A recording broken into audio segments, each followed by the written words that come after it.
The bystander effect. It's the chilling, invisible force that proves there is no safety in numbers.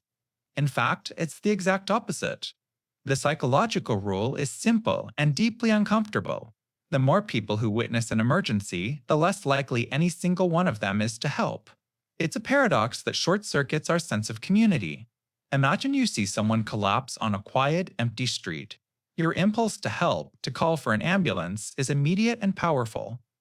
Now, place that same scene in a crowded city square.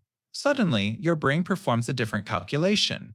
You look around, and you see dozens, maybe hundreds, of other faces. An invisible weight of responsibility, once resting entirely on your shoulders, is now sliced into 100 tiny, weightless pieces. This is called diffusion of responsibility. You assume someone else is more qualified. You assume someone else has already called for help. The responsibility becomes so diluted among the crowd that it practically evaporates. But there's a second, more subtle mechanism at play. It's called pluralistic ignorance. You look to the crowd for cues on how to act. You see no one else panicking. No one else is rushing forward. So, a dangerous thought creeps in. Maybe this isn't a real emergency. You start to doubt your own perception. You think, if it were serious, surely someone would be doing something. The tragic irony is that every single person in that crowd is thinking the exact same thing. Everyone is looking at everyone else, and in that collective stillness, an emergency is misinterpreted as a non-event. A crowd of concerned individuals becomes a collective of passive observers, each one a mirror reflecting the inaction of the others. This isn't a theory about bad people. It's a glitch in the social software of good people. It's the psychological trap that explains how someone can be in desperate need of help in plain sight, surrounded by witnesses, yet be utterly alone. The most uncomfortable fact of all is that you've likely felt its pull yourself, seeing something not quite right and hesitating, waiting for someone else to make the first move. Knowing this effect exists is the first step in breaking its spell. The next time you're in a crowd, remember that the person who acts is the one who decides not to be a bystander. Confirmation bias. It's your brain's secret yes man, an internal filter that works tirelessly, not to find the truth, but to prove that you were right all along. Imagine your beliefs are like a magnet you carry. As you move through the world, a sea of information particles swirls around you. Facts, opinions, anecdotes, data. Your magnet doesn't attract all particles equally. It powerfully pulls in the metallic filings of evidence that support what you already think, while the wooden shavings of contradictory facts just drift by, completely unnoticed. You don't even register their presence. This isn't a flaw in your character, it's a feature of your cognition. A mental shortcut. It's simply easier for the brain to reinforce an existing neural pathway than to blaze a new one. Think about your social media feed. It's not a window to the world, it's a mirror. The algorithm learns you believe a certain thing, so it shows you 1,000 posts, videos, and articles that scream, "You're right." Meanwhile, it hides, varies, or downplays anything that suggests the opposite. Soon, your digital reality becomes a perfectly constructed echo chamber where your opinion doesn't feel like an opinion. It feels like the only logical conclusion. The other side doesn't just seem wrong, they seem delusional. It happens on a smaller scale, too. You get a hunch that a new colleague doesn't like you. Suddenly, their focused expression during a meeting isn't concentration, it's a scowl directed at you. Their brief email isn't efficiency, it's a cold shoulder. You actively hunt for the proof, and you always find it because you're unconsciously ignoring every piece of evidence to the contrary. Every smile, every polite good morning, every helpful gesture. The truly uncomfortable part is how this process feels from the inside. It doesn't feel like bias. It feels like you're being rational. It feels like you're just connecting the dots. We mistake the validation of our beliefs for the discovery of objective truth. We build entire identities, worldviews, and relationships on foundations that we never thought to inspect for opposing evidence. So, as you lie here, consider this. That deeply satisfying feeling of certainty, that click of, "I knew it," might not be the signal of insight you think it is. It might just be the quiet, efficient hum of your own mind, working to protect you from the most uncomfortable fact of all, that you might be wrong. The Dunning-Kruger effect. It's the scientific name for an uncomfortable truth. The people least competent at a task are often the most confident in their own brilliance. It's the reason the loudest person in the meeting might know the least, and why someone who has read a single article online is absolutely certain they can debate a career scientist. Imagine knowledge is a mountain. When you know almost nothing, you're at the very bottom.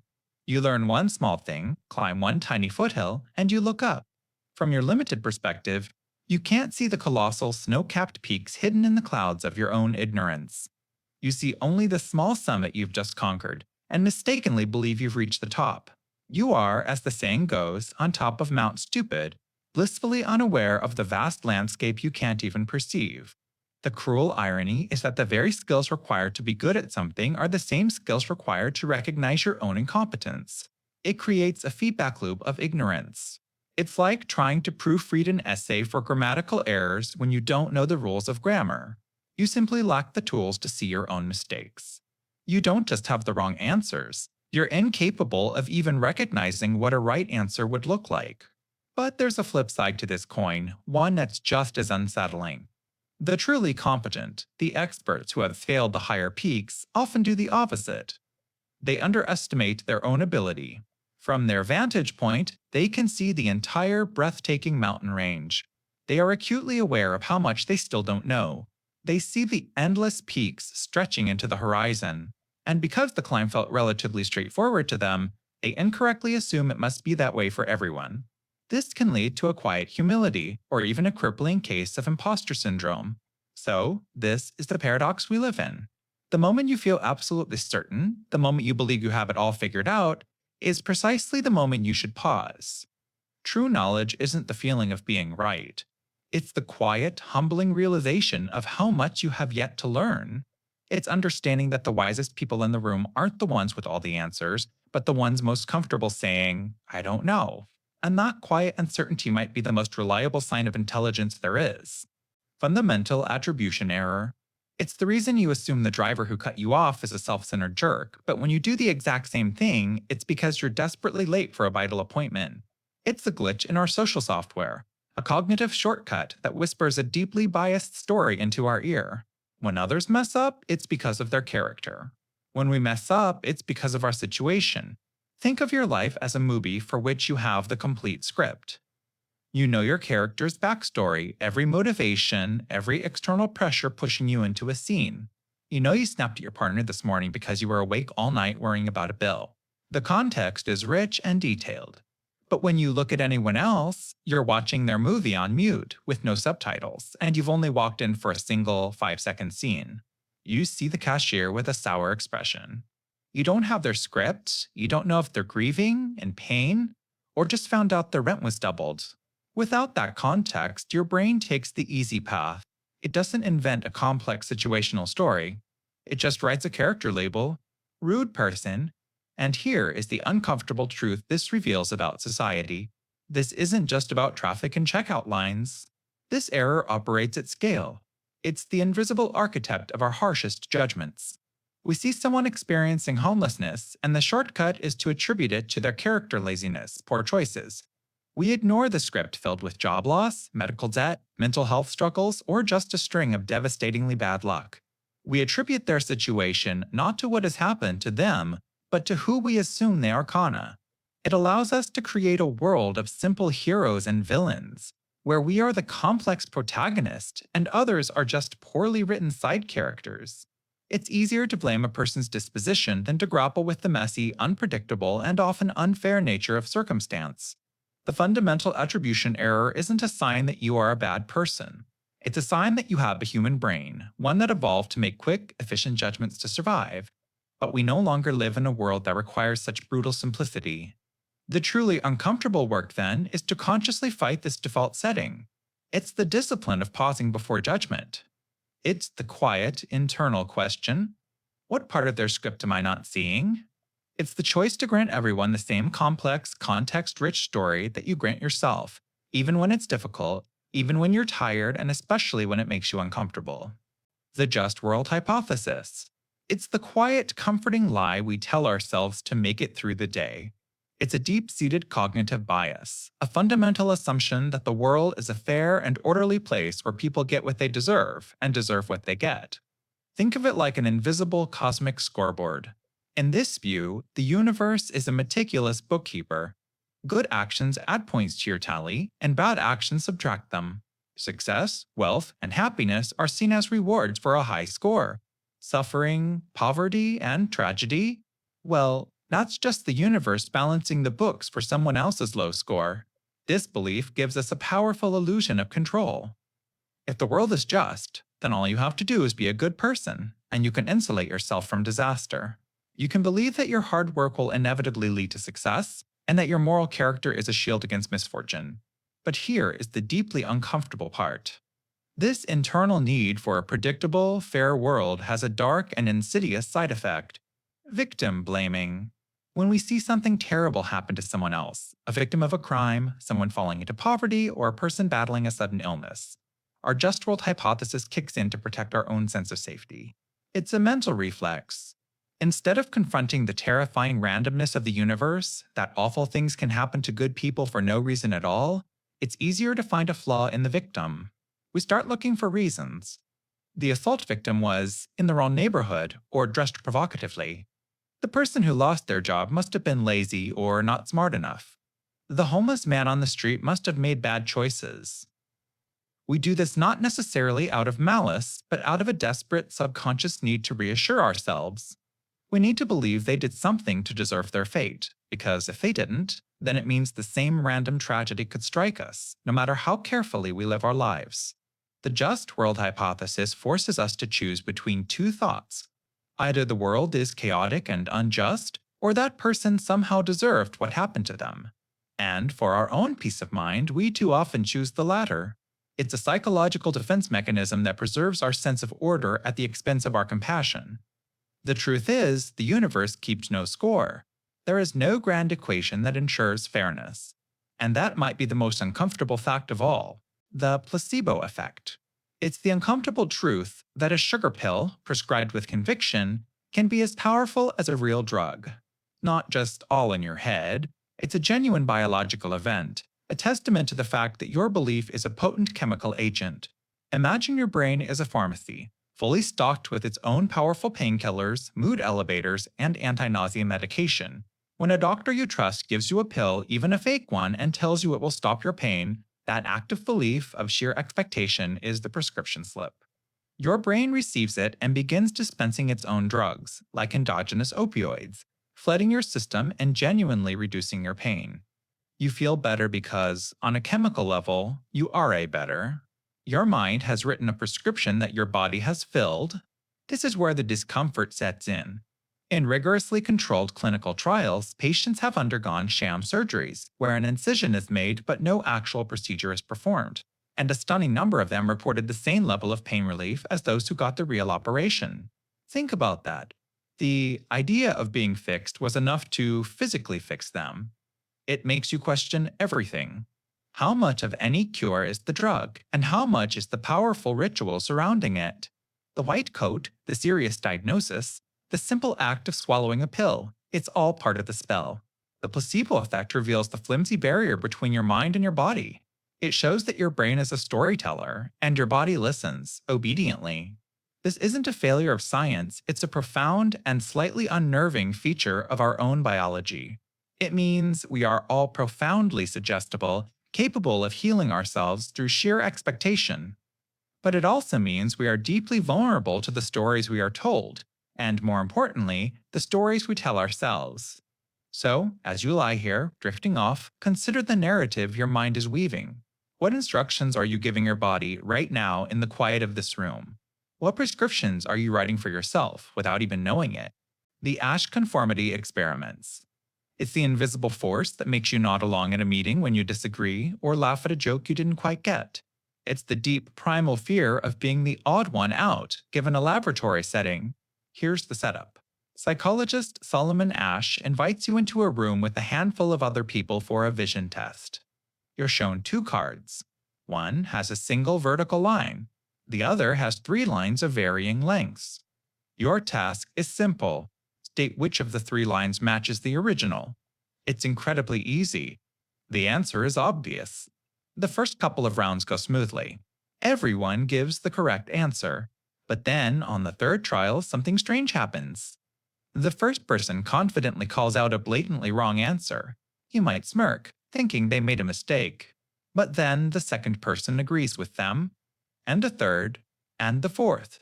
One by one, everyone in the room gives the same, objectively incorrect answer. Now it's your turn. Suddenly, the world tilts. Your heart starts pounding. You can see the right answer. It's right there, clear as day. But is it? Could all these people be wrong?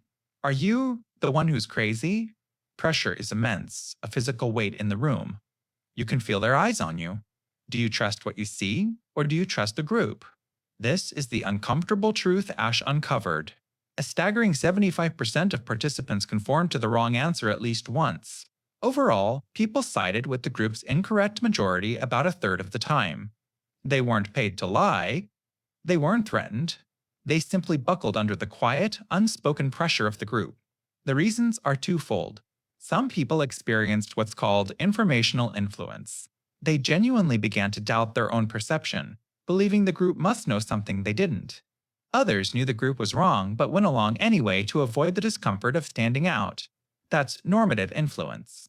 It's the powerful, almost magnetic pull to just fit in. So, the next time you find yourself in a crowd, remember this experiment. Remember that the line between your individual perception and the group's reality is terrifyingly thin, and sometimes, the most courageous act is to simply state what your own eyes can see. Milgram's obedience to authority. It's a chilling question wrapped in a lab coat. Are you a good person? Or are you just a person who follows orders? In 1961, psychologist Stanley Milgram set out to find the answer. He invited ordinary people to a study at Yale University. You walk in, and a man in a gray lab coat tells you the experiment is about memory and learning. There's another participant, a friendly, middle-aged man. A coin is flipped. You get the role of teacher. He gets the role of learner. The learner is strapped into a chair in another room. Your job is to read him word pairs. If he gets one wrong, you deliver an electric shock. You're sitting in front of a machine with a row of 30 switches starting at 15 volts labeled slight shock and going all the way up to 450 volts, ominously marked XXX. With each wrong answer, you have to increase the voltage. 75 volts, you hear a grunt of pain. At 150, the learner yells that he wants to stop, complaining of a heart condition. At 300, he screams in agony and refuses to answer any more questions. You turn to the man in the lab coat. You're sweating, maybe laughing nervously. You say you want to stop. But the experimenter, without emotion, gives you a sequence of prods. Please continue. The experiment requires that you continue. It is absolutely essential that you continue. You have no other choice, you must go on. Here's the uncomfortable truth. The learner was an actor. The shocks were fake. The only thing real in the room was your decision.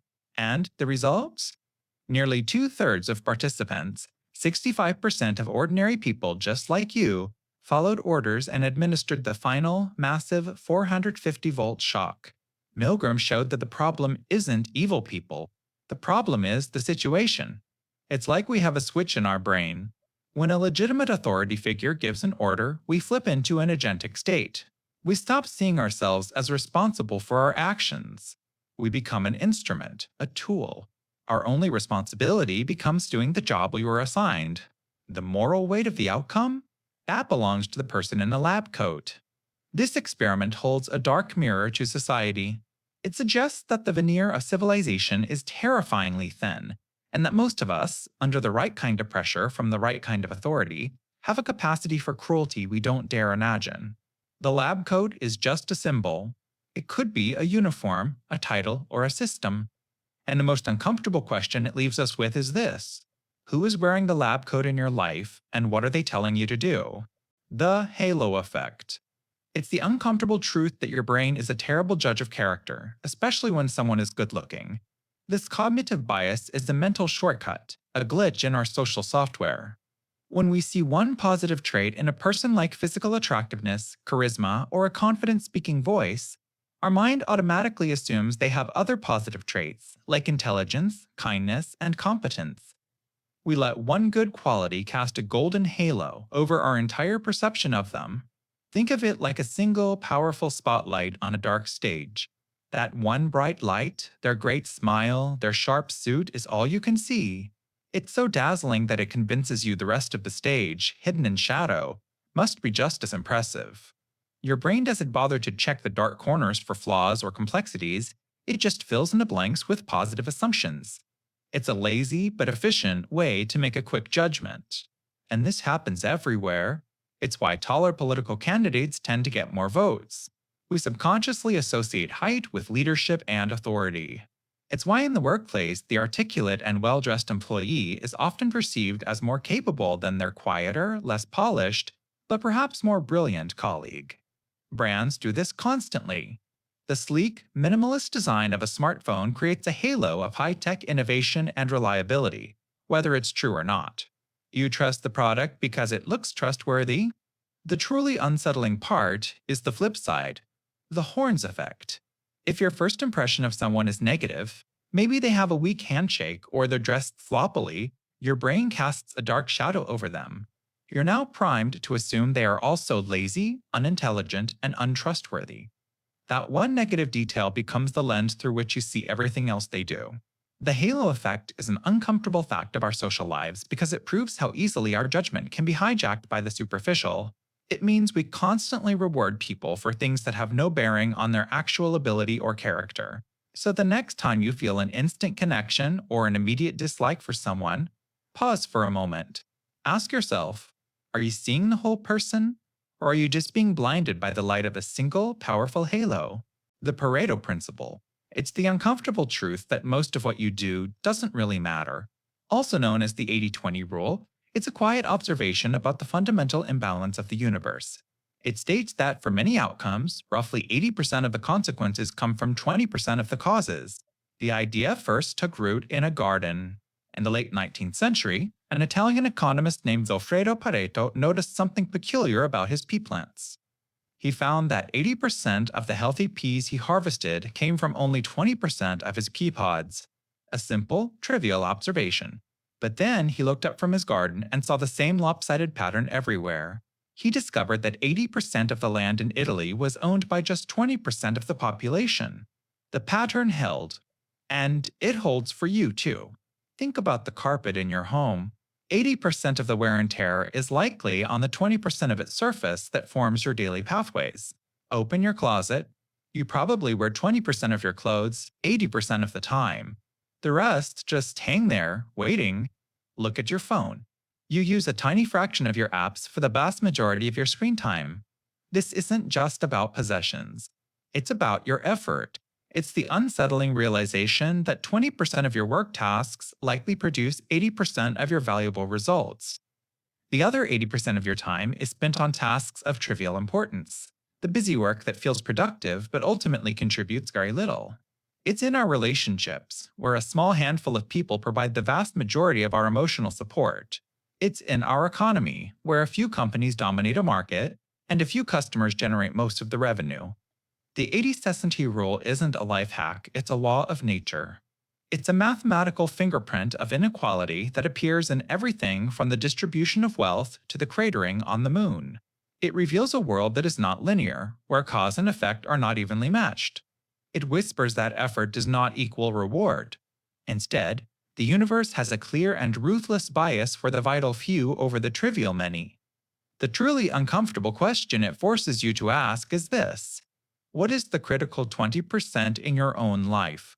And how much of your day, your week, your life are you dedicating to the 80% that simply doesn't count? In-group favoritism. It's the quiet, instinctual bias that built civilizations and burned them down.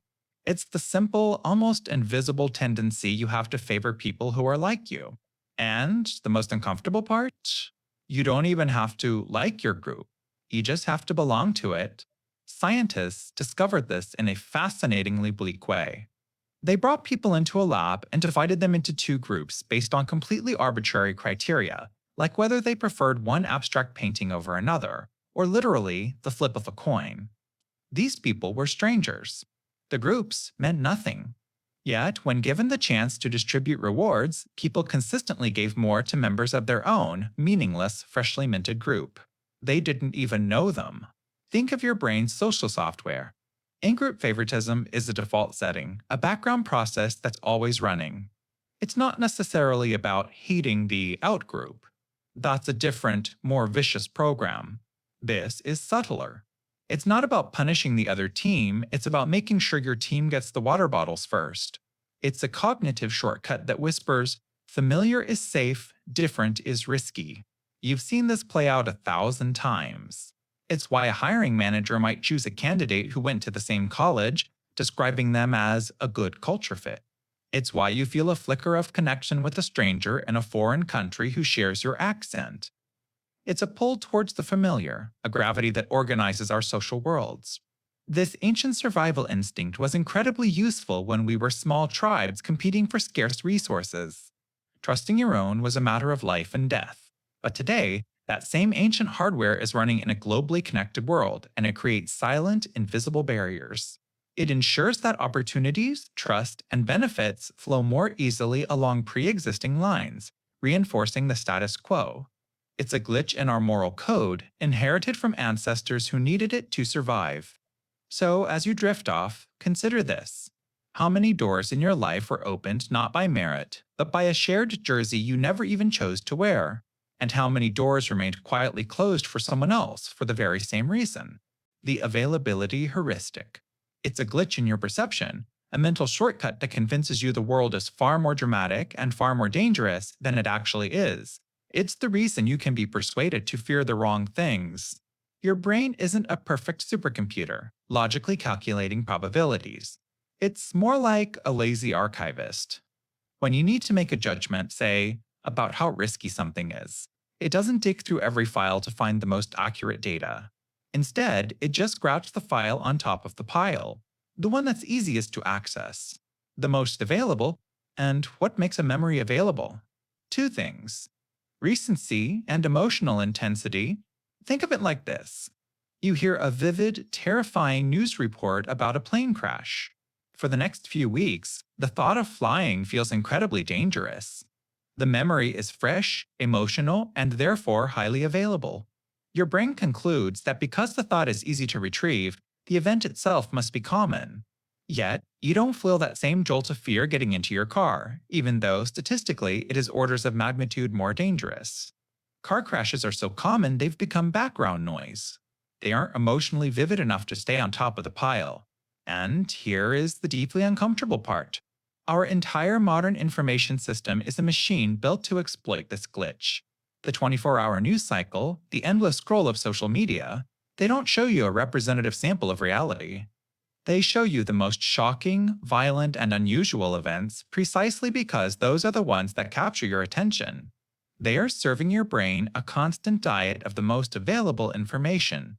The result is a profound distortion of reality.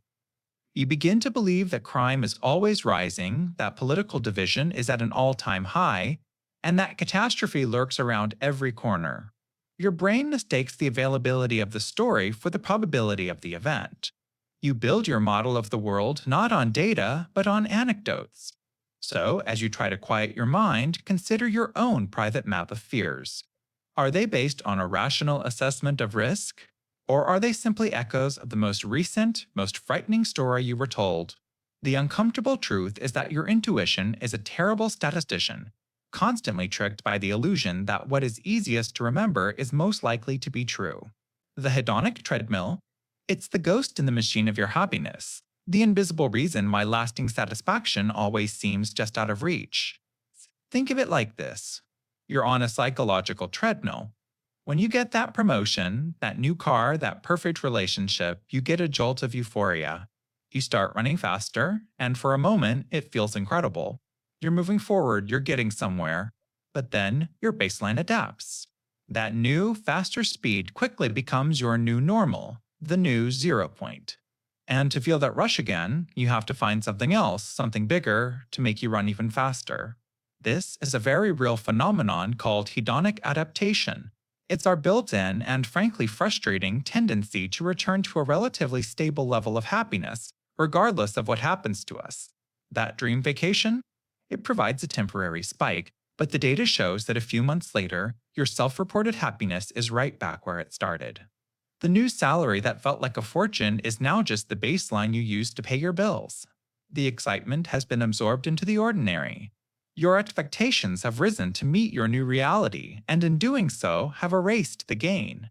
But here's the truly unsettling part, the core of this uncomfortable fact. The treadmill works in both directions.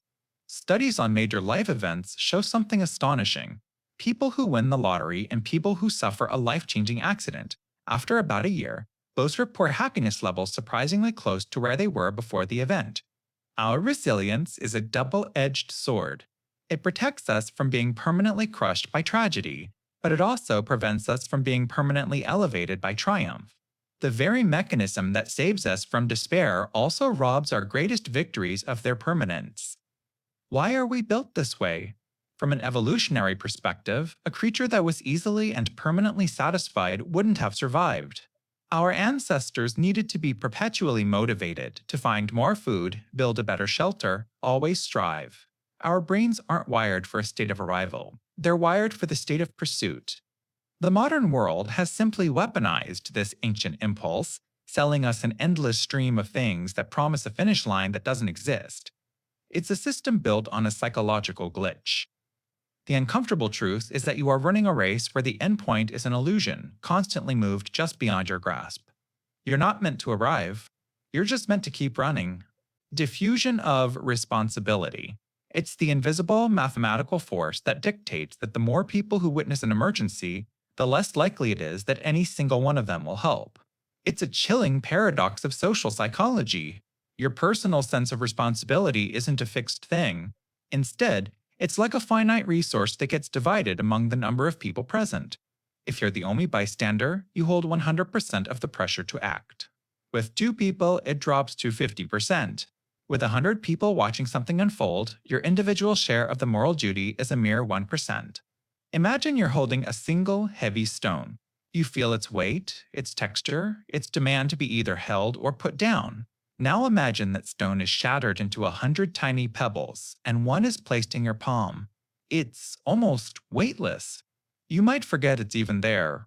That pebble is your responsibility in a crowd, so small, so seemingly insignificant, you assume the other 99 pebbles will be enough to rebuild the stone. This isn't a thought experiment. This is the ghost that haunts the story of Kitty Genovese, a woman attacked in New York City while dozens of people, by some accounts, witnessed parts of the crime from their apartment windows. They heard screams. They saw a struggle. But for a fatal half hour, a wave of collective assumption washed over the neighborhood. Surely someone else has already called for help? It's not my place. I don't want to get involved. And this social glitch is running quietly in the background of your modern life. It's in the office, when a project fails and the blame is assigned to the team, making it no single person's fault. It's online every single day when you see a piece of blatant misinformation or a cruel comment. You might feel a pang of, I should report this, but then you see it has 1,000 other views. The responsibility diffuses. You scroll on, confident that out of 1,000 people, you don't need to be the one. The truly uncomfortable truth here is that this isn't about pointing fingers at apathetic strangers. This is about a fundamental flaw in our own wiring. Anonymity feels safe. Being part of a faceless crowd feels like a shield. We aren't consciously choosing to be cruel, we are subconsciously outsourcing our conscience to the person standing next to us. So, the next time you find yourself in a group, a bystander to anything at all, remember the weight of those pebbles. Remember that the feeling of safety in numbers is a profound illusion, because every other person there is feeling it too. They are all holding their own tiny, weightless piece of the puzzle, waiting for someone else to make the first move. The crowd doesn't save you. An individual, deciding the responsibility is theirs and theirs alone, is the one who does. The tragedy of the commons. It's the uncomfortable truth that what is rational for you as an individual can be catastrophic for us as a group. Imagine a small village surrounding a beautiful, shared green pasture, the commons. Any villager can let their sheep graze there. You're a shepherd, and you have a few sheep. You think to yourself, if I add just one more sheep to my flock, I'll make more money. The extra burden on the pasture is tiny, and it's shared by everyone. The benefit, however, is all mine. It's a perfectly logical, self-interested decision. But here's the problem. Your neighbor, also a rational person, is thinking the exact same thing, and so is the shepherd on the other side of the village. And the one after that. Everyone, acting in their own best interest, adds one more sheep, and then another. The personal gain always seems to outweigh the shared, almost invisible cost. Suddenly, the lush green commons isn't so green anymore. It's a field of dirt and scattered dying roots. The grass is consumed faster than it can regrow. The sheep grow thin, and eventually the pasture collapses, unable to support any of them. The very resource that sustained the entire village is destroyed, not by a single villain, but by a series of small, perfectly rational choices made by good people. This isn't just a fable about sheep. It's the silent logic behind so many of our modern problems. Think of the world's oceans. Every fishing trawler thinks, our small extra catch won't deplete the seas. But thousands of trawlers thinking the same thing leads to collapsing fish stocks. Think of a traffic jam. You think, it's faster for me to just take my car. But when a million people make that same logical choice, the city grinds to a halt, and everyone sits in gridlock. The atmosphere is our ultimate commons. Your individual carbon footprint feels insignificant. The convenience of driving your car or taking a flight is immediate and personal. The cost, a fraction of a degree of warming, is diffused across the entire planet and future generations. So you make the logical choice. We all do. The tragedy isn't that people are malicious. The tragedy is that the system itself can incentivize us to collectively saw off the branch we're all sitting on. The most uncomfortable part is realizing that we're all holding a saw, making perfectly logical cuts, one by one. Generational wealth. It's not a pile of money. It's a current. A silent, invisible force that carries some people forward while others must swim desperately against it. It's inheriting a different set of rules for the same game everyone else is forced to play. Think of life as a video game. Most of us start at level 1, with basic gear and a long, difficult grind ahead to level up. But for some, the game loads, and they find they've inherited a character that's already at a high level. They start with the best armor, a map to all the hidden treasures, and a stash of gold so large they never have to worry about the cost of anything. They're not just playing the game, they're playing a version of it you don't even have access to. This advantage isn't about luxury, it's about the strategic removal of life's biggest hurdles. It's the complete absence of student debt, an anchor that holds millions in place for decades. It's the gifted down payment on a first home, allowing you to bypass the precarious rental market and start building your own equity while your peers build it for someone else. It's the ability to take the career-making unpaid internship in a major city because you don't need to work a service job just to survive. It's the family friend who gives you your first major business investment, a door that was never even visible to others. Each advantage is a stepping stone, placed there by those who walked the path before. It's like sitting down to a game of Monopoly that's been in progress for a century. You get your starting cash, but as you look across the board, another player already has hotels on Boardwalk and Park Place. Their family put them there 50 years ago. Your every move becomes a dance with potential bankruptcy, a quiet prayer that you don't land on their property. Their game isn't about winning, it's about managing an empire. Your game is about survival. And the most profound inheritance isn't the money itself, but the freedom from the fear of money. It's a psychological safety net that allows for risk-taking, for creativity, and for the pursuit of passion over pure necessity. It quietly dismantles the comforting myth of the self-made success story, revealing that for many, the foundation was laid long before they were born. The truly uncomfortable fact is this. The most significant factor determining your financial altitude isn't your hustle or your talent. It's the runway you were born on. The Flynn effect reversal. Imagine a grand staircase that humanity spent an entire century climbing. With each passing decade, we took a step up, and that step was a rise in our collective intelligence. This was the Flynn effect, a real, measured increase in average IQ scores across the globe throughout the 20th century. We got better at abstract thought, at problem solving, at seeing the world in complex ways. It was a testament to better nutrition, more accessible education, and an increasingly stimulating environment. We were, quite literally, getting smarter. But here is the uncomfortable truth. Sometime around the turn of the millennium, in many of the most developed nations, we stopped climbing. And then we started to slowly, almost imperceptibly, walk back down. This is the Flynn effect reversal.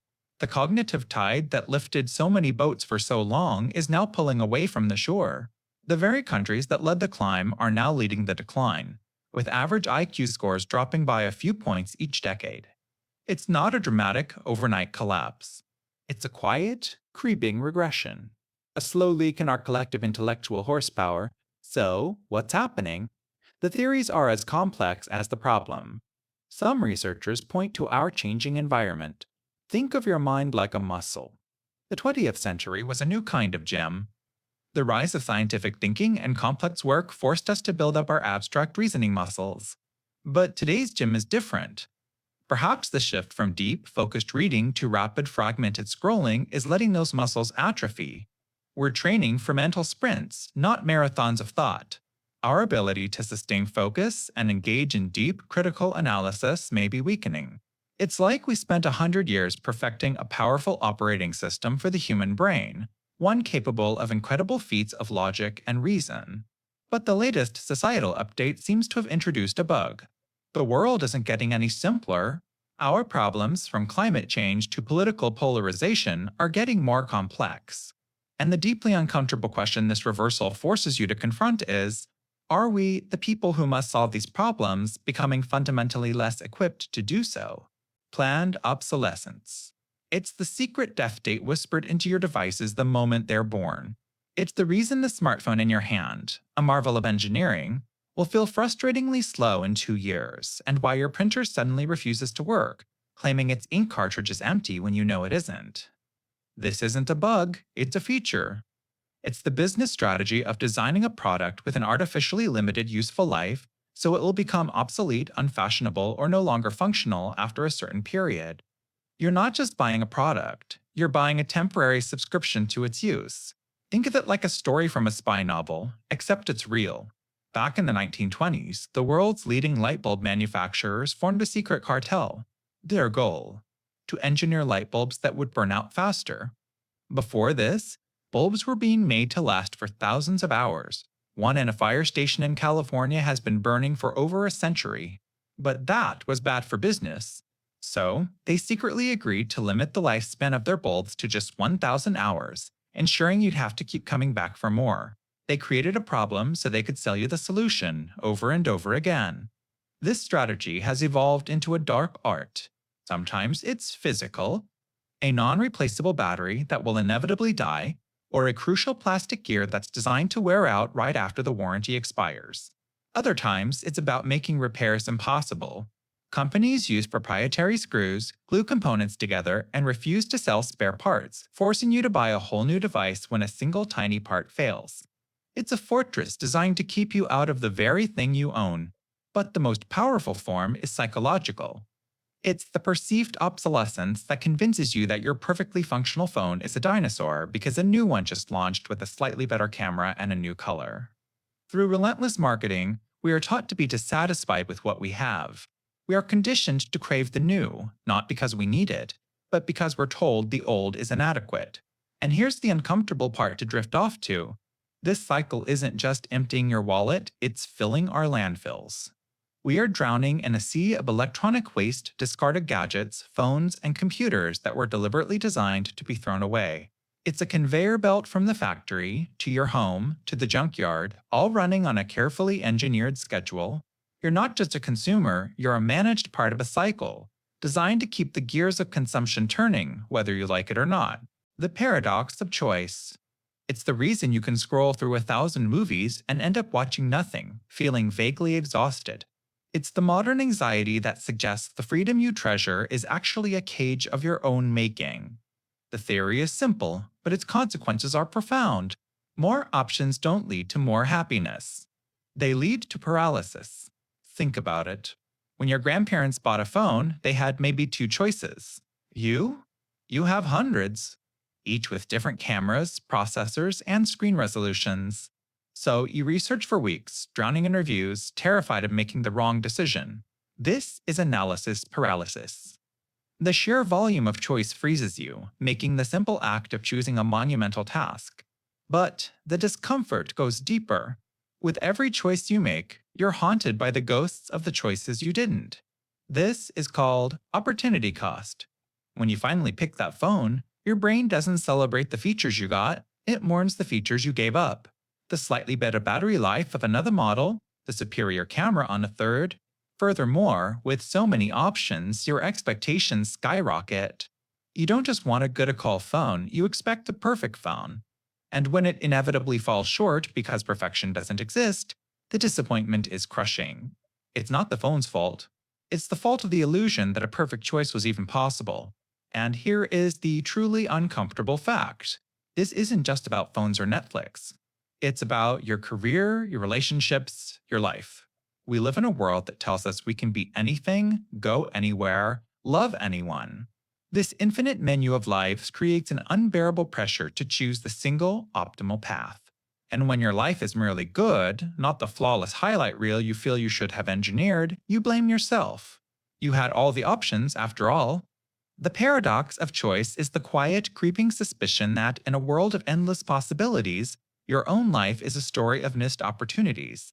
It's the burden of knowing that your freedom is also the architect of your regret. The spotlight effect. It's that searing, hot-cheeked feeling you get when you trip on a perfectly flat piece of pavement. For a moment, you're not just a person who stumbled. You are the clumsy fool at the center of the universe. You're convinced every eye on the street is locked onto you, every mind silently judging. You imagine their smirks, their pity. But the uncomfortable truth is, most of them never even saw you.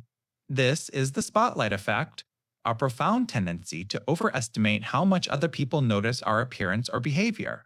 It's like we're all walking around on a personal stage, under a harsh, self-operated spotlight. We believe this light is broadcasting our every flaw, every coffee stain, every bad hair day to a massive, attentive audience. But the audience isn't there. They're all on their own stages, under their own spotlights, worrying about their own performances.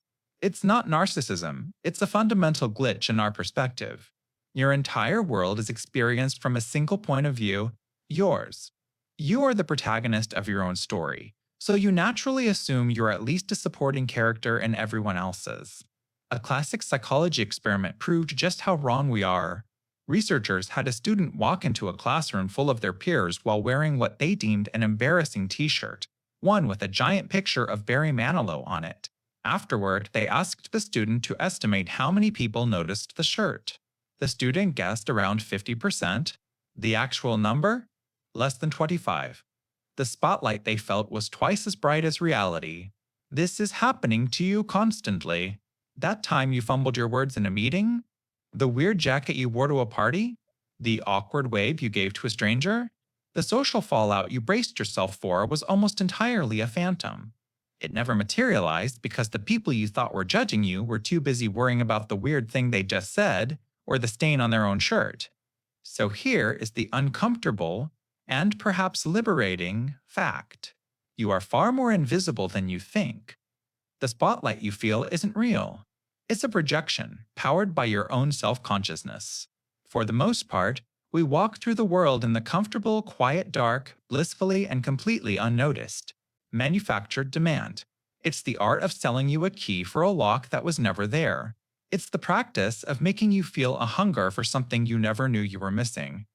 It's a solution that goes in search of a problem, and if a problem doesn't exist, one is simply created for you. Take the diamond engagement ring. Before the 1930s, it wasn't a cultural necessity. It was a choice, one among many. But a company called De Beers had a massive stockpile of diamonds and a problem. People weren't buying enough. So they didn't just market the diamond, they marketed the ideas. Through brilliant advertising, they welded the image of a sparkling stone to the concepts of eternity, love, and social status. They told you that love wasn't truly sealed without it. They even invented the arbitrary 2-month salary rule to dictate its value. They didn't sell a product. They installed a new, mandatory step in the ritual of human love. Or consider Listerine. It began its life as a powerful surgical antiseptic, even a floor cleaner. It was not a household name. Its creators then pivoted, identifying a problem they could magnify into a social crisis: chronic halitosis. It's a terrifying, clinical sounding name for something as normal as bad breath. Their ads were filled with lonely young women and failing businessmen, their lives ruined by this invisible affliction. You weren't just someone who needed a mint, you were a social outcast. And they, conveniently, had the only cure. This ghost still haunts our aisles and algorithms. It's the nagging feeling that your 1-year-old smartphone is a dinosaur because the new one has a slightly better camera. It's the reason you see a kitchen gadget that performs one single obscure task and suddenly believe your life has been inefficient without it. It's the entire industry of fast fashion, which designs clothes to fall apart emotionally long before they fall apart physically, making you feel out of style in a matter of weeks. The mechanism is simple. It creates a quiet anxiety, a low-grade dissatisfaction with your perfectly adequate life. It whispers that you are not quite complete, not quite cool, not quite enough. And it promises that the solution, the key to belonging and happiness, is just one purchase away. The most uncomfortable truth is that many of the desires you feel, the ones that seem to spring from the deepest part of you, were very likely planted there by someone else. The observer effect. It's the simple, unavoidable principle that the act of watching something changes it. This isn't a metaphor. It's a fundamental rule of reality, woven into the fabric of the universe from the smallest particles to the most complex societies. At the quantum level where this was first discovered, it's mind-bendingly literal. Imagine trying to find a single, delicate dust mote in a pitch-black room. The only way to see it is to shine a light on it, to bounce a particle of light, a photon, off of it. But the dust mote is so small that the very force of that photon smacks it and sends it careening off in a new direction. Your attempt to measure its position fundamentally changed its position. You could not know where it was without altering its reality. The measurement became part of the event. But this uncomfortable fact doesn't stay locked away in a physics lab. It happens to you, every single day. Sociologists call the human version the Hawthorne effect. In the 1920s, researchers went to a factory to see if changing the lighting would improve worker productivity. And it did. But then, when they changed the lighting back to the original, productivity still went up. In fact, almost any change they made had a positive effect. It took them a while to realize the truth. It wasn't about the lights. It was about the researchers. The workers, knowing they were being watched, studied, and paid attention to, simply performed better. Their behavior was altered by the mere presence of an observer. Think about your own life. Do you drive the same way when a police car is in your rearview mirror? Do you present the same version of yourself to your boss as you do to your best friend? Social media is the ultimate expression of this. A life curated and performed for a silent, ever-present audience. You are the particle, and every like, every view is a photon, altering your path. The truly unsettling question this leaves us with is whether a purely authentic self can ever truly be witnessed. The moment you become aware of your own behavior, the moment you begin to self-reflect, you become your own observer. You start measuring yourself, and in doing so, you change yourself. So, who are you when absolutely no one is looking? The paradox is, the moment you try to find out, that version of you vanishes. You can never catch your unobserved self because the act of looking is an act of creation. Moral licensing. It's the quiet, unnerving reason that your best intentions can secretly pave the way for your worst behavior. Have you ever gone for a long run, only to decide you've earned that greasy double cheeseburger? That's moral licensing in its simplest form. You perform a virtuous act, and your brain gives you an unconscious permission slip, a little license to indulge or misbehave later. It's the mind's very own get-out-of-jail-free card, one you didn't even know you were carrying. Imagine you have a subconscious moral bank account. Every time you meticulously sort your recycling, donate to a good cause, or even just let someone merge into your lane, you make a deposit. You feel a flush of virtue, your moral balance is high. But later, when you're faced with the temptation to tell a white lie to get out of a commitment, to gossip about a coworker, to ignore a call from a family member, your brain quietly checks that balance. It sees the surplus and whispers, "You can afford this. You've been good." And so, you make a withdrawal, and your self-image as a fundamentally good person remains comfortably intact. This psychological loophole isn't just for small daily choices. It scales up to explain some deeply uncomfortable societal patterns. Researchers have repeatedly demonstrated this. In one famous study, participants who purchased green, eco friendly products were later more likely to steal money when they thought no one was watching. The act of buying the virtuous item gave them the credentials to act unethically. You see it in the corporate world, too. A company makes a massive, highly publicized donation to a social cause, all while engaging in ethically questionable labor practices behind the scenes. The public good deed acts as a shield, a license for the private bad one. The most insidious part is that this is almost never a conscious trade-off. You aren't deliberately thinking, I bought this organic kale, now I'm free to be a jerk. It's a subtle, internal balancing act designed to protect your self-concept. Once you've sufficiently proven to yourself that you are a moral, upstanding person, your mind gives you more psychological leeway to cut corners without shattering that precious self-image. It's the dark side of doing good. The unsettling truth that sometimes our most noble acts are just a down payment on the permission to act a little less noble later on. The digital divide. It's the invisible chasm separating those who can seamlessly participate in modern life from those who are left on the shore, watching the digital ship sail away. You might think it's simply about who has a smartphone and who doesn't, but the reality is far more textured and far more troubling. It's a quiet crisis of access, skill, and opportunity. Imagine the internet isn't a single, uniform thing. For you, it might be a superhighway instant, unlimited, and always on. You stream, you learn, you connect without a second thought. But for millions, that same internet is a winding, potholed dirt road. It's a single, slow computer shared by an entire family. It's a data plan that runs out halfway through the month. It's having the hardware but not the digital literacy to navigate an online job application or a government services portal. It's the difference between using technology to get ahead and being trapped by your inability to access it.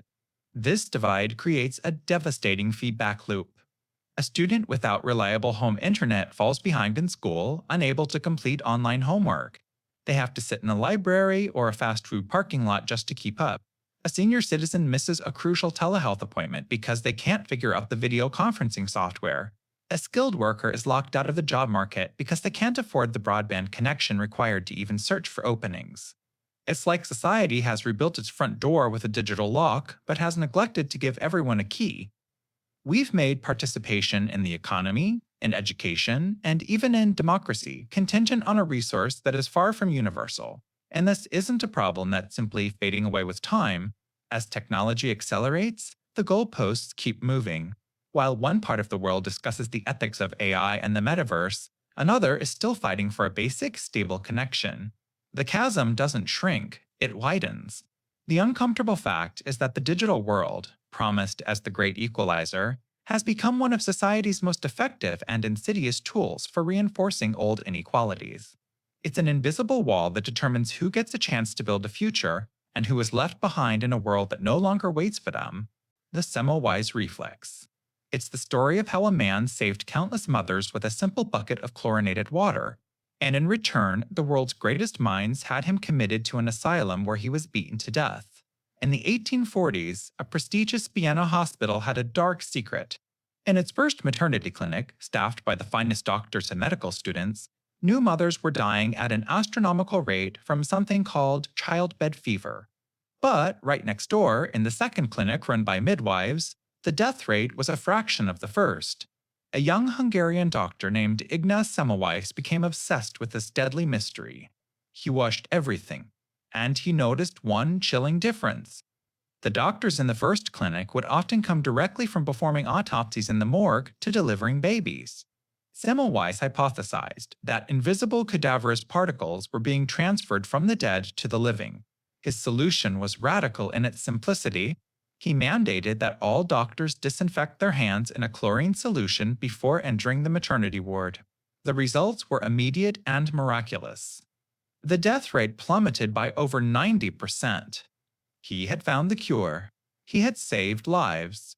But instead of being celebrated as a hero, he was ridiculed and ostracized. You have to understand the insult. He was telling the most respected men of science that they were the carriers of death, that their gentlemanly hands were unclean. His evidence was undeniable, but it contradicted every established theory of the time. It didn't fit their worldview. And we humans have a terrible habit. We would often rather be wrong than be made to feel foolish. This is the reflex. It's not just a historical tragedy, it's a fundamental bug in our own thinking.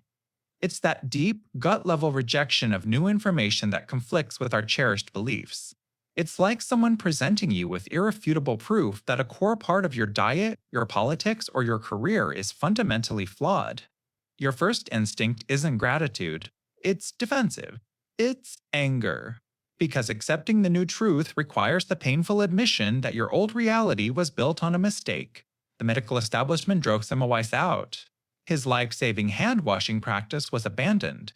He eventually suffered a breakdown, was lured to an asylum, and died of sepsis from a wound he received from the guards, the very kind of infection he had fought his entire life to prevent. His story is a brutal reminder that a new idea is not accepted because it is true. It is accepted because it is comfortable. And it leaves you with an unsettling question. What life-saving truth are we rejecting right now simply because it hurts our pride? Status quo bias. It's the quiet, invisible force that makes you prefer things to stay just as they are. Think of it like your brain's favorite old armchair. It's not perfect. The springs are shot, there's a weird stain on the armrest. But it's familiar. It's your chair. A new one might be more comfortable, more supportive, but it also might be a disaster. The old chair is a guaranteed 6 out of 10. And our brains, deep down, will almost always choose a guaranteed 6 over a potential 10 that comes with the risk of a 0. This is the logic of loss aversion. The pain of a loss feels much stronger than the pleasure of an equivalent gain. This isn't just about furniture. Think about the layout of your phone's home screen, the brand of toothpaste you buy, the side of the bed you sleep on. You likely didn't run a series of controlled experiments to determine they were the absolute best options available. You just started doing it that way, and the energy required to even consider a change now feels monumental. The default becomes the preference through sheer inertia. This bias scales up, becoming one of the most powerful and most uncomfortable forces in society. It's the reason we cling to political systems that no longer serve us, use software with known flaws, and stay in jobs we've long outgrown. The proposed change, the new thing, is always placed under a microscope. Its flaws are magnified, its benefits scrutinized. Meanwhile, the current situation, the status quo, gets a free pass. Its own deep, familiar flaws are just accepted as the cost of doing business. It's the devil you know versus the devil you don't. The truly unsettling part is how this bias disguises itself. It doesn't feel like a cognitive error. It feels like prudence. It feels like stability. It's the voice in your head that says, if it ain't broke, don't fix it, conveniently ignoring the subtle cracks, the slow leak, the fact that it is, in fact, very, very broke. It's a ghost from our evolutionary past, designed to keep us safe from unknown predators in the tall grass, now keeping us trapped in patterns of our own making. And as you drift off to sleep, consider this. How many of your life's biggest decisions weren't really decisions at all, but quiet, passive acceptances of the default setting? How much of your world is built not on what is best, but simply on what was there yesterday? The winner's curse. Imagine you're at an auction, heart pounding. The bidding climbs, and so does your adrenaline. You place the final, highest bid. The gavel falls. You've won. But as the applause fades, a cold feeling creeps in. You look at what you just bought, and a single, dreadful thought echoes in your mind. What have I done? This is the winner's curse. It's the paradox that in any auction with imperfect information, the winner is the person most likely to have overpaid. Why? Because the very nature of winning means you were the single most optimistic person in the room. You saw more value in the item than anyone else. And when everyone has a different estimate of an object's true worth, the person with the highest, most outlier guess is almost certainly wrong. Think of it like this. A jar is filled with coins. Everyone gets to guess the total value, and the highest guess wins the jar for that price. The winner is, by definition, the person who most overestimated the amount of money inside. They won the prize, but they instantly lost money on the deal. Their victory was their financial undoing. This curse seeps far beyond auction houses. It's a quiet, uncomfortable fact of our competitive society. Ever been the company that wins a bidding war for a corporate takeover? only to be crippled by the debt? That's the winner's curse. Ever been the sports team that signs a free agent for a record breaking contract, only for them to underperform under the crushing weight of that price tag? That's the curse, too. It even happens on a personal level. Think about fighting for a job. You might win the position because you were the only candidate willing to accept the low salary and the punishing hours. You beat the competition, but the prize was a bad deal. The curse is fueled by ego, by the intoxicating thrill of competition that makes us forget what we're actually competing for. We get so focused on the victory, we lose sight of the value. So the next time you feel that desperate, primal urge to win at all costs, take a breath. Ask yourself if you're making a rational decision or if you're just the most optimistic person in the room, about to be cursed by your own success. The Peter Principle. In any hierarchy, every employee tends to rise to their level of incompetence. It sounds like a cynical joke, but it's one of the most astute and uncomfortable observations about the modern workplace. Think about how promotions actually work.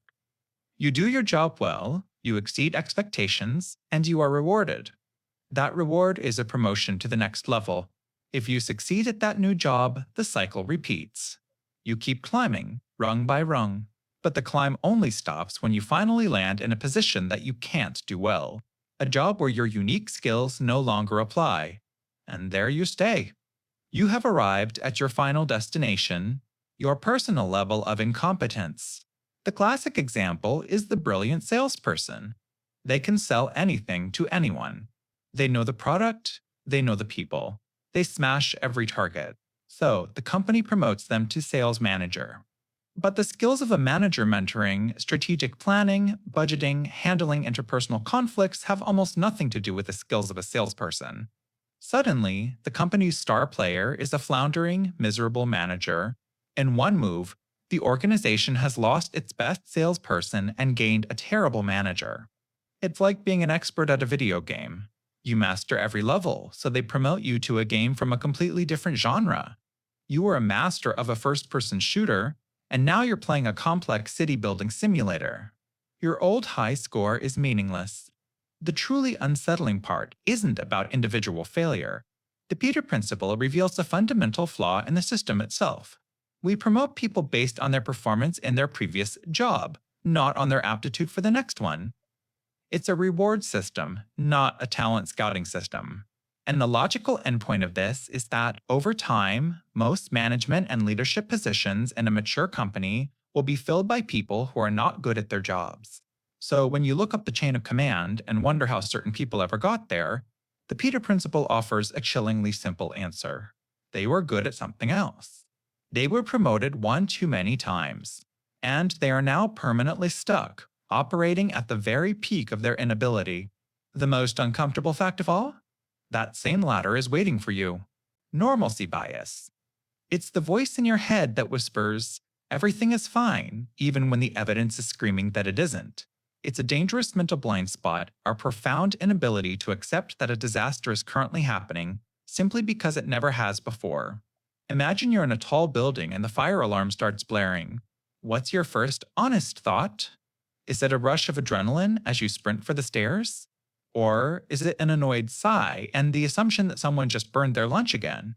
That brief, critical hesitation, that default setting that says, it's probably nothing, is normalcy bias in its purest form. Your brain isn't trying to get you killed, it's trying to be efficient.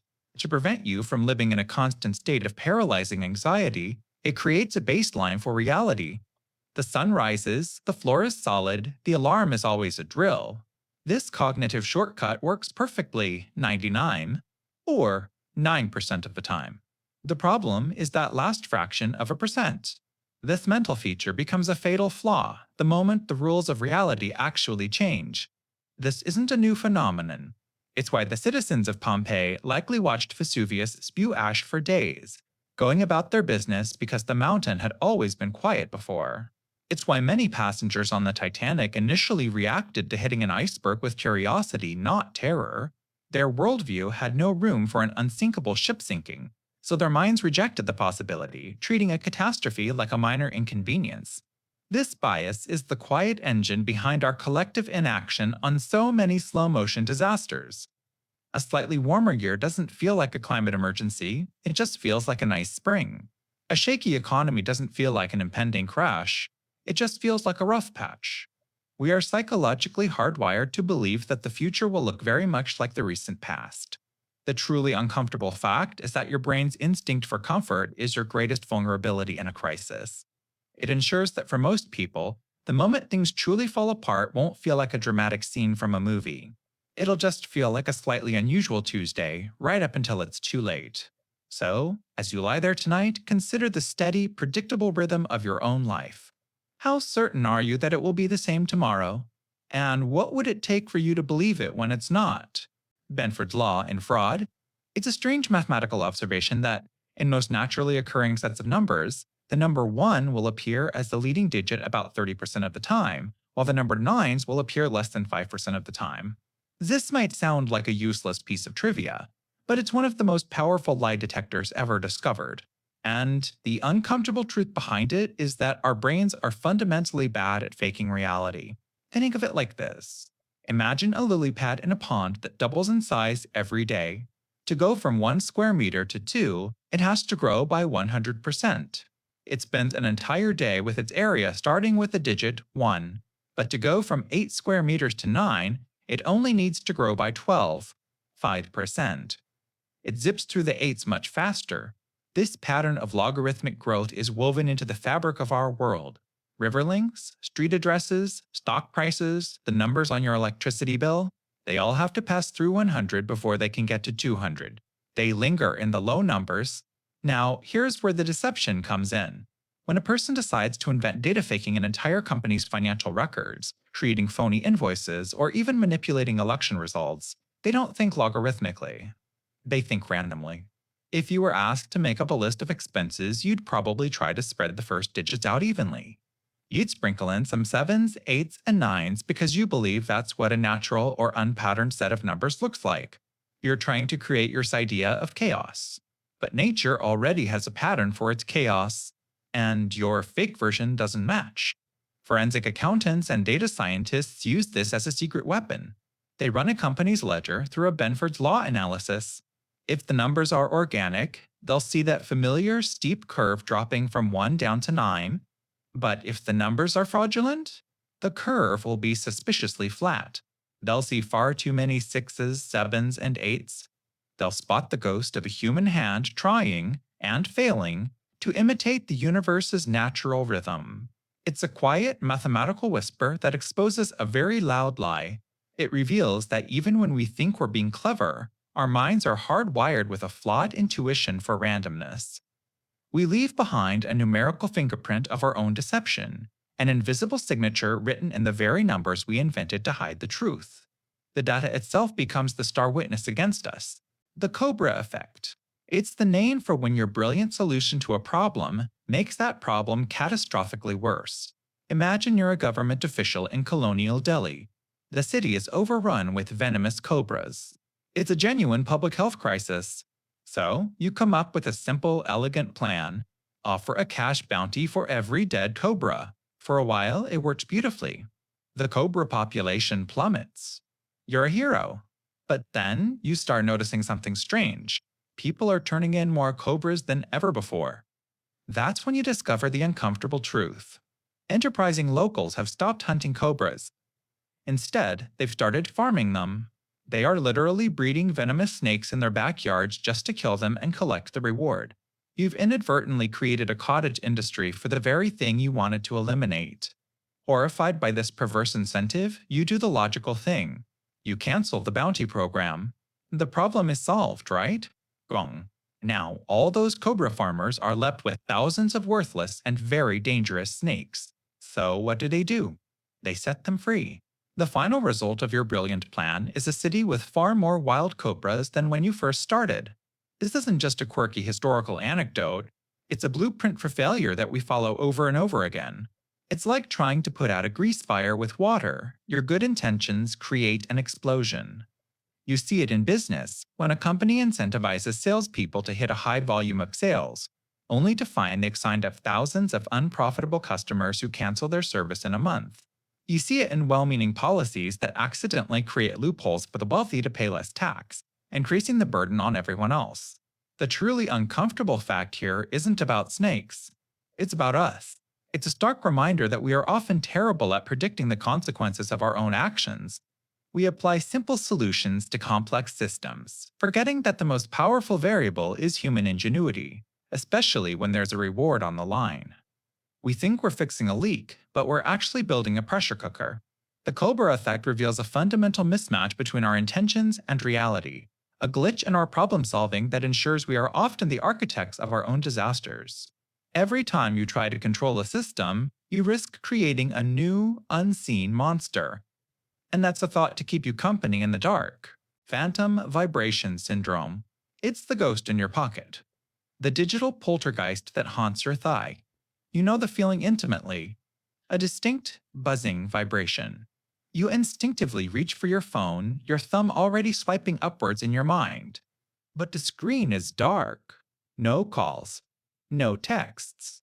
No notifications. Nothing. The vibration was never there. Your brain is playing tricks on you, but it's not for fun.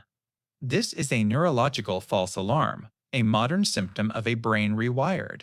Think of it like a new mother who, in the dead of night, hears a phantom cry from the nursery. Her brain has become so attuned to that specific, critical sound that it starts to generate it from the ambient noise of the house. Your brain has done the same thing, but for your phone. It has learned that a specific vibration is a high-priority signal demanding your immediate attention. It's a call from a loved one, a critical work email, a dose of social validation.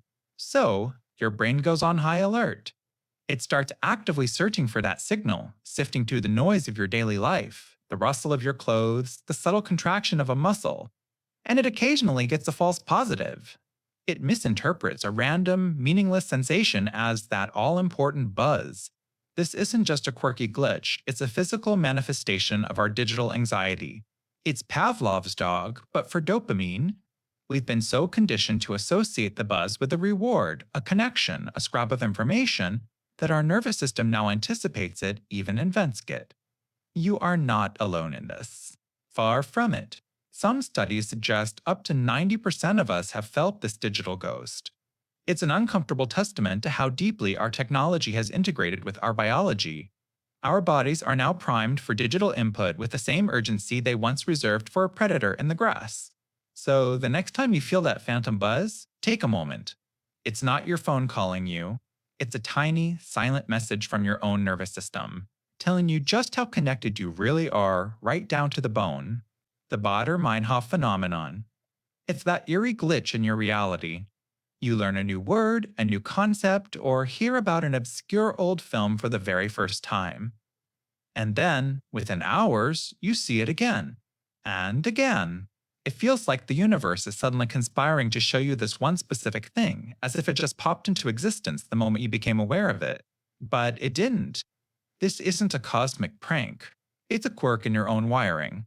Officially called the frequency illusion, it's a two-step process that hijacks your perception. First, there's selective attention. Once you encounter something new and notable, your brain is primed. It's like you've subconsciously told your mind, hey, this is important now. Keep an eye out for it. It's the same reason why, the day after you decide you want to buy a blue Honda, you suddenly see blue Hondas on every single street. They were always there. Your brain was just filtering them out as irrelevant noise. The second step is confirmation bias. When you inevitably spot that blue Honda again, your brain doesn't just register it.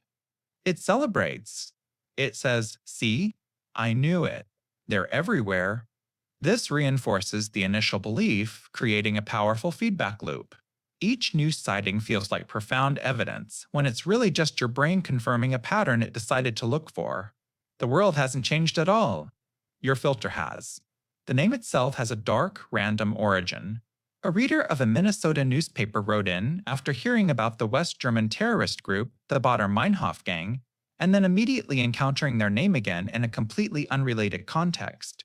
And the name just stuck. Here's the uncomfortable truth this reveals about us. Your personal reality isn't an objective reflection of the world. It's a heavily curated feed, edited by your own biases. You think a certain political idea is gaining traction? You think a particular trend is taking over? It might just be Baader-Meinhof. You're seeing the blue Hondas your attention has been primed to find, while remaining completely blind to the countless other cars on the road. It's the architecture of an echo chamber, built not by an algorithm, but by the very brain you use to perceive the world. So the next time something seems to be appearing everywhere, just remember, the world didn't suddenly change. You did. And that should make you wonder what else you're not seeing. The concept of a scapegoat. It's society's dark magic trick. A sleight of hand where collective guilt, fear, and failure are bundled up and placed onto the shoulders of a single person or a single group, and with a theatrical puff of smoke, the problem vanishes. Except, of course, it doesn't. It just learns to hide. When things go wrong, a bad economy, a plague, a lost war, the truth is often a tangled mess. It's a web of complex factors, countless small decisions, and systemic flaws. But our brains crave simple narratives. We want a villain. It's a cognitive shortcut, a dangerous one. It allows us to believe in a just world, even when evidence points to chaos. If someone is to blame, then our suffering isn't random. It has a cause, and that cause can be punished and removed. It's so much easier to point a finger than it is to stare into the confusing abyss of our own shared responsibility. The ritual is ancient. The term comes from a literal goat, an animal in an ancient Hebrew ceremony that was sent into the desert, symbolically carrying the sins of the entire community. It was a physical release of a spiritual burden. Today, the goats are human, and the target is almost never chosen at random. They have to be close enough to be a plausible source of the problem, but different enough to not be one of us. This creates the perfect emotional distance. You can project your darkest fears onto them without feeling like you're attacking yourself. They become a container for everything we despise. And here's the most uncomfortable part. This mechanism isn't just for history books. You've seen it. The one coworker who gets blamed for a failed project, even though everyone dropped the ball. The family member who becomes the designated source of all holiday drama. It's a fractal pattern, repeating from the national stage right down to your own dinner table. The scapegoat provides a temporary, intoxicating relief, a moment of unity for the accusers, a feeling of shared righteousness. But it's a phantom comfort.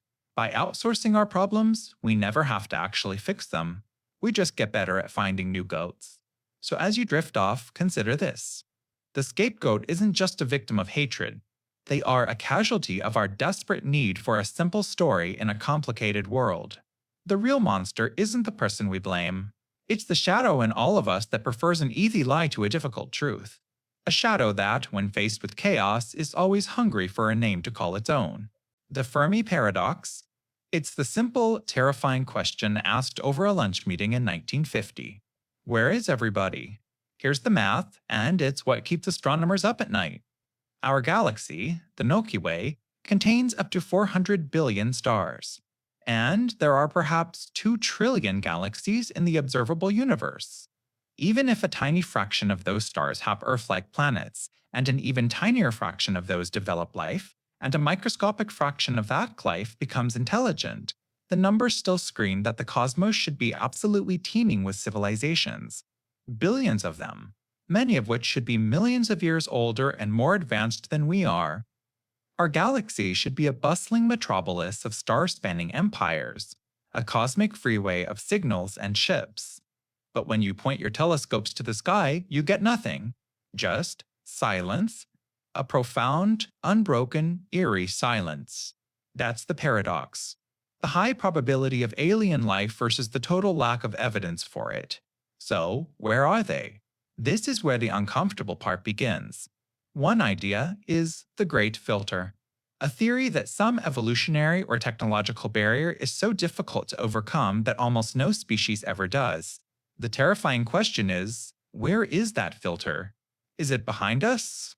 Maybe the jump from non-life to life is the filter, making us one of the first, and we are now alone in a silent universe. That's a lonely thought, but what if the Great Filter is ahead of us? What if every advanced civilization eventually discovers a technology that inevitably leads to its own destruction? Nuclear weapons, runaway climate change, a rogue AI? It would mean that the silence you hear is the sound of a cosmic graveyard. It means we're next on the chopping block. Or maybe they are out there, but they're deliberately staying quiet. This is the dark forest theory. Space is a dangerous jungle, and the smartest thing you can do is not draw attention to the predators. To announce your existence is to invite your own destruction. So everyone is holding their breath, listening. In this scenario, the silence isn't empty, it's full of listeners. And we've just started shouting into that jungle with our radio signals. You're the naive kid making noise in the dark, and you have no idea what just heard you. The Great Filter. It's the proposed reason why the universe is so hauntingly quiet. It's the idea that somewhere between non living matter and a galaxy spanning civilization, there is a wall. A barrier so difficult to overcome that almost nothing gets through. You look up at the night sky. There are more stars than grains of sand on every beach on Earth. Billions of those stars have planets that could support life. The universe has had over 13 billion years to work.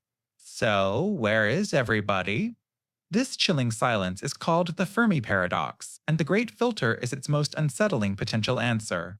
Think of the rise of intelligent life as a staircase with many steps. The first step is the creation of life itself. The next is complex single-celled life. Then, multicellular life, intelligence, tools, and finally, technology that can reach for the stars. The Great Filter is one of these steps, but it's an almost impossibly high one. The existentially terrifying question is that step behind us, or is it still ahead? If the filter is behind us, we are a miracle. It could be that the initial spark of life is so fantastically improbable that we are one of the first, or perhaps the only, species to have ever achieved it in our galaxy. In this scenario, the silence of the universe is not a warning, but an invitation. The cosmos is an empty, open frontier, and we are utterly, profoundly alone. But we have a future. But what if the filter is ahead of us? This is the darker possibility. This would mean that life and intelligence are common, but something prevents them from surviving long after they become technologically advanced. Some great test that every civilization faces, and every civilization fails. Perhaps it's a technology they can't control, like self-replicating nanobots or runaway AI. Perhaps it's a trap of their own making, like exhausting their planet or succumbing to global warfare. It's like we're a lone ship that's just learned to send signals across a vast, dark ocean. We're shouting, "Hello?" into the void, but hear nothing back. The hopeful answer is that we're the very first ship to ever set sail. The horrifying answer is that the ocean is littered with ancient shipwrecks, all destroyed by the same hidden reef that we are now, unknowingly, sailing directly towards. Food deserts? It's a term that sounds almost natural, like a landscape sculpted by wind and sand.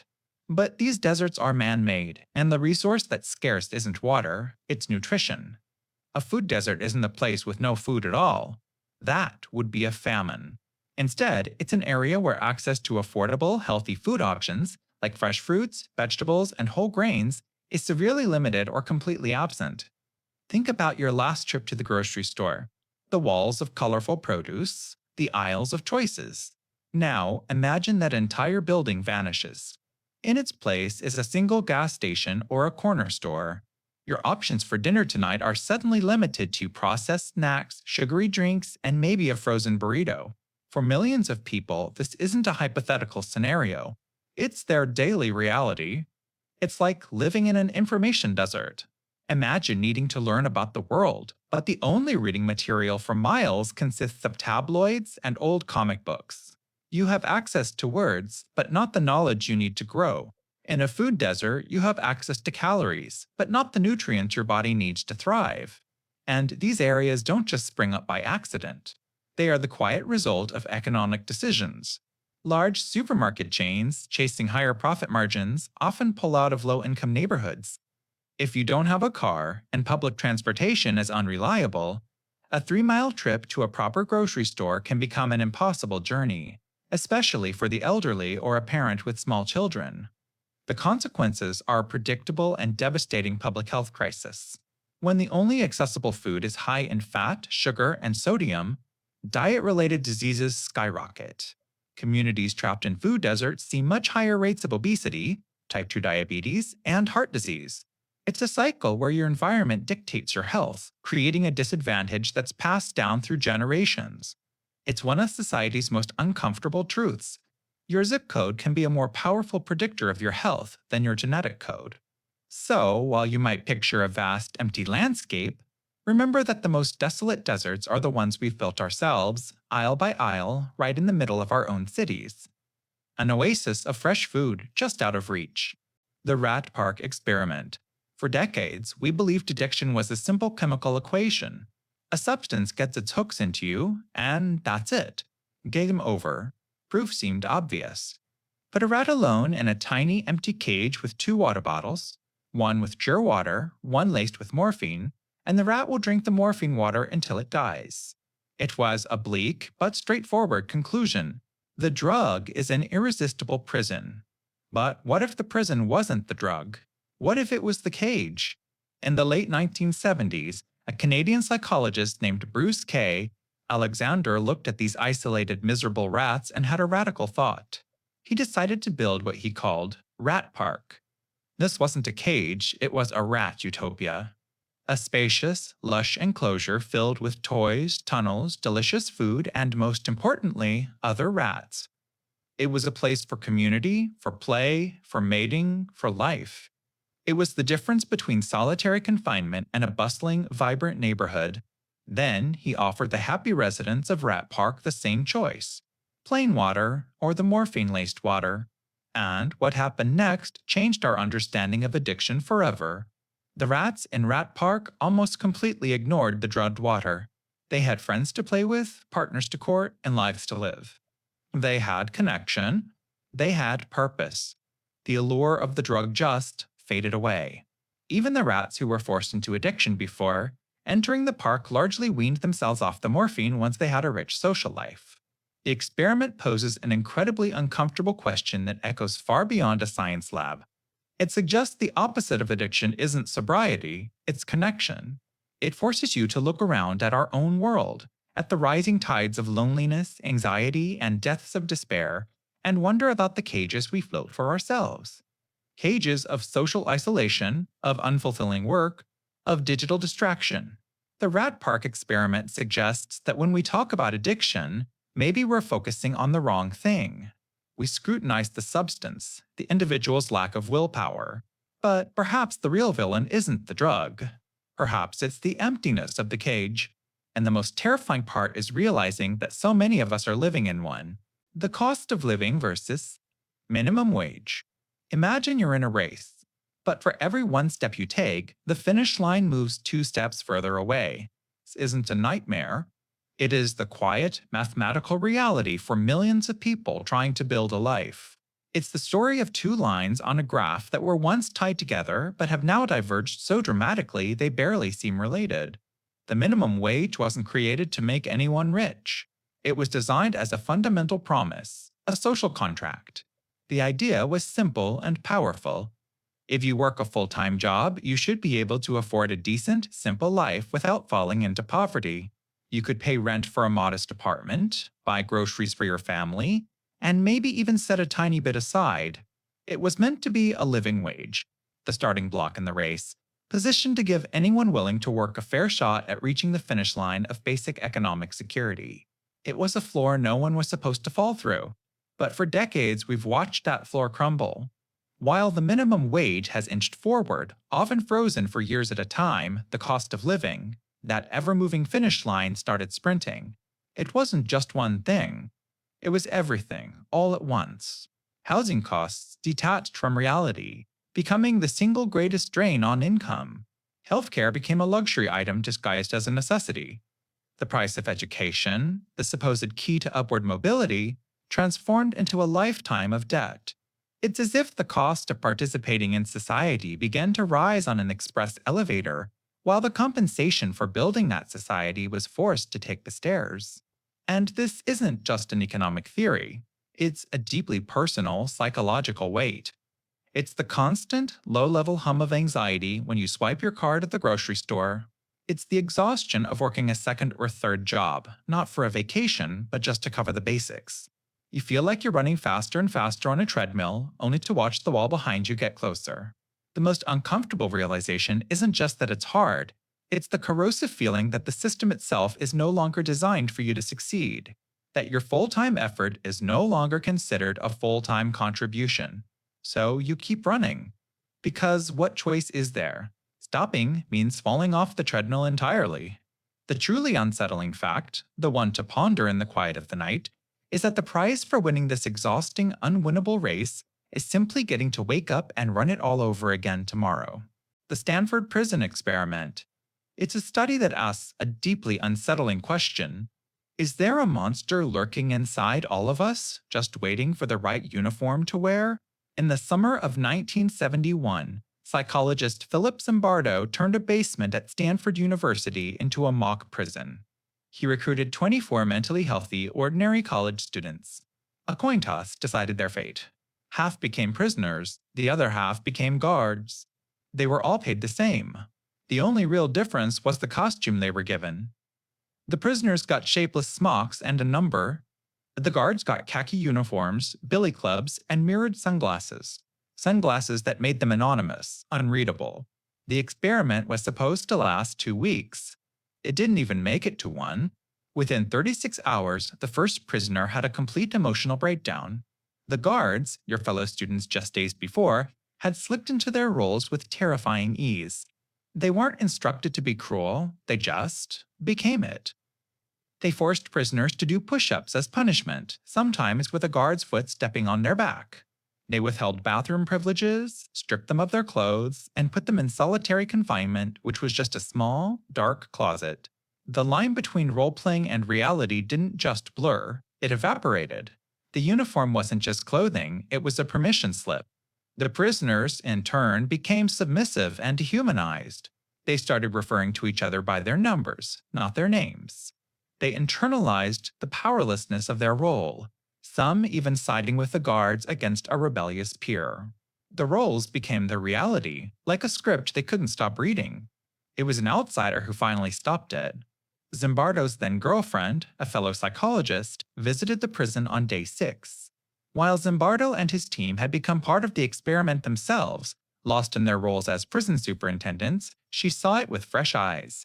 She saw the suffering and was horrified. She told Zimbardo that what he was doing to these boys was monstrous. The experiment was terminated the next day. It revealed a chilling truth about human nature.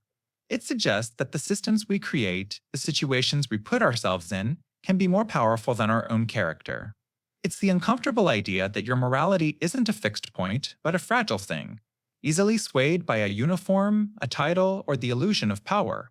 The real prison, it turns out, wasn't made of concrete walls. It was built in the mind, the ideological Turing test. It's a challenge with a deeply uncomfortable premise. Can you argue for your opponent's beliefs so convincingly that a neutral judge can't tell you're faking it? It's not about winning a debate. It's about proving you understand the other side's worldview from the inside out, that you can inhabit their logic so perfectly it becomes indistinguishable from the real thing. And here's the uncomfortable fact it exposes. Most of us would fail. Cerebrally. Think about the last time you saw a real argument, maybe online or across a dinner table. It's rarely a meeting of minds. It's more like two people shouting caricatures at each other.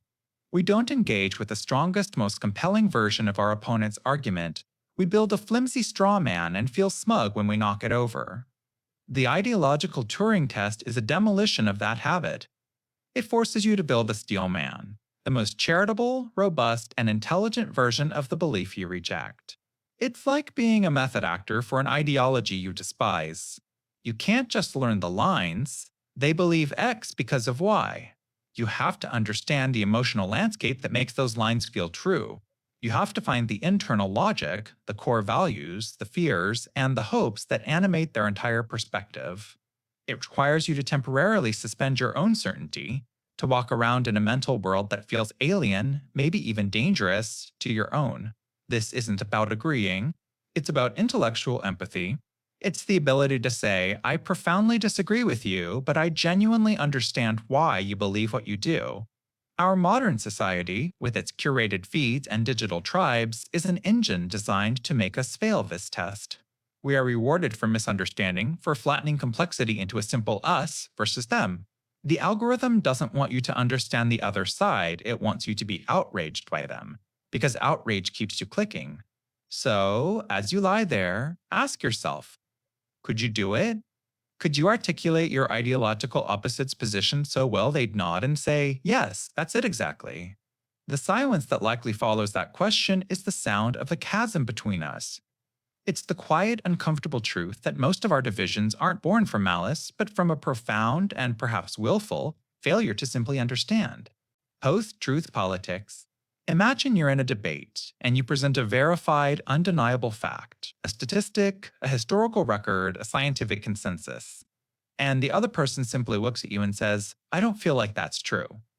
That single moment is the engine of post truth. It's a political culture where objective facts have become secondary.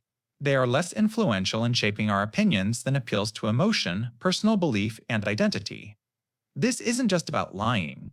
Politicians have always lied. This is something far more insidious. The goal isn't necessarily to convince you of a falsehood, but to make the very concept of truth seem irrelevant.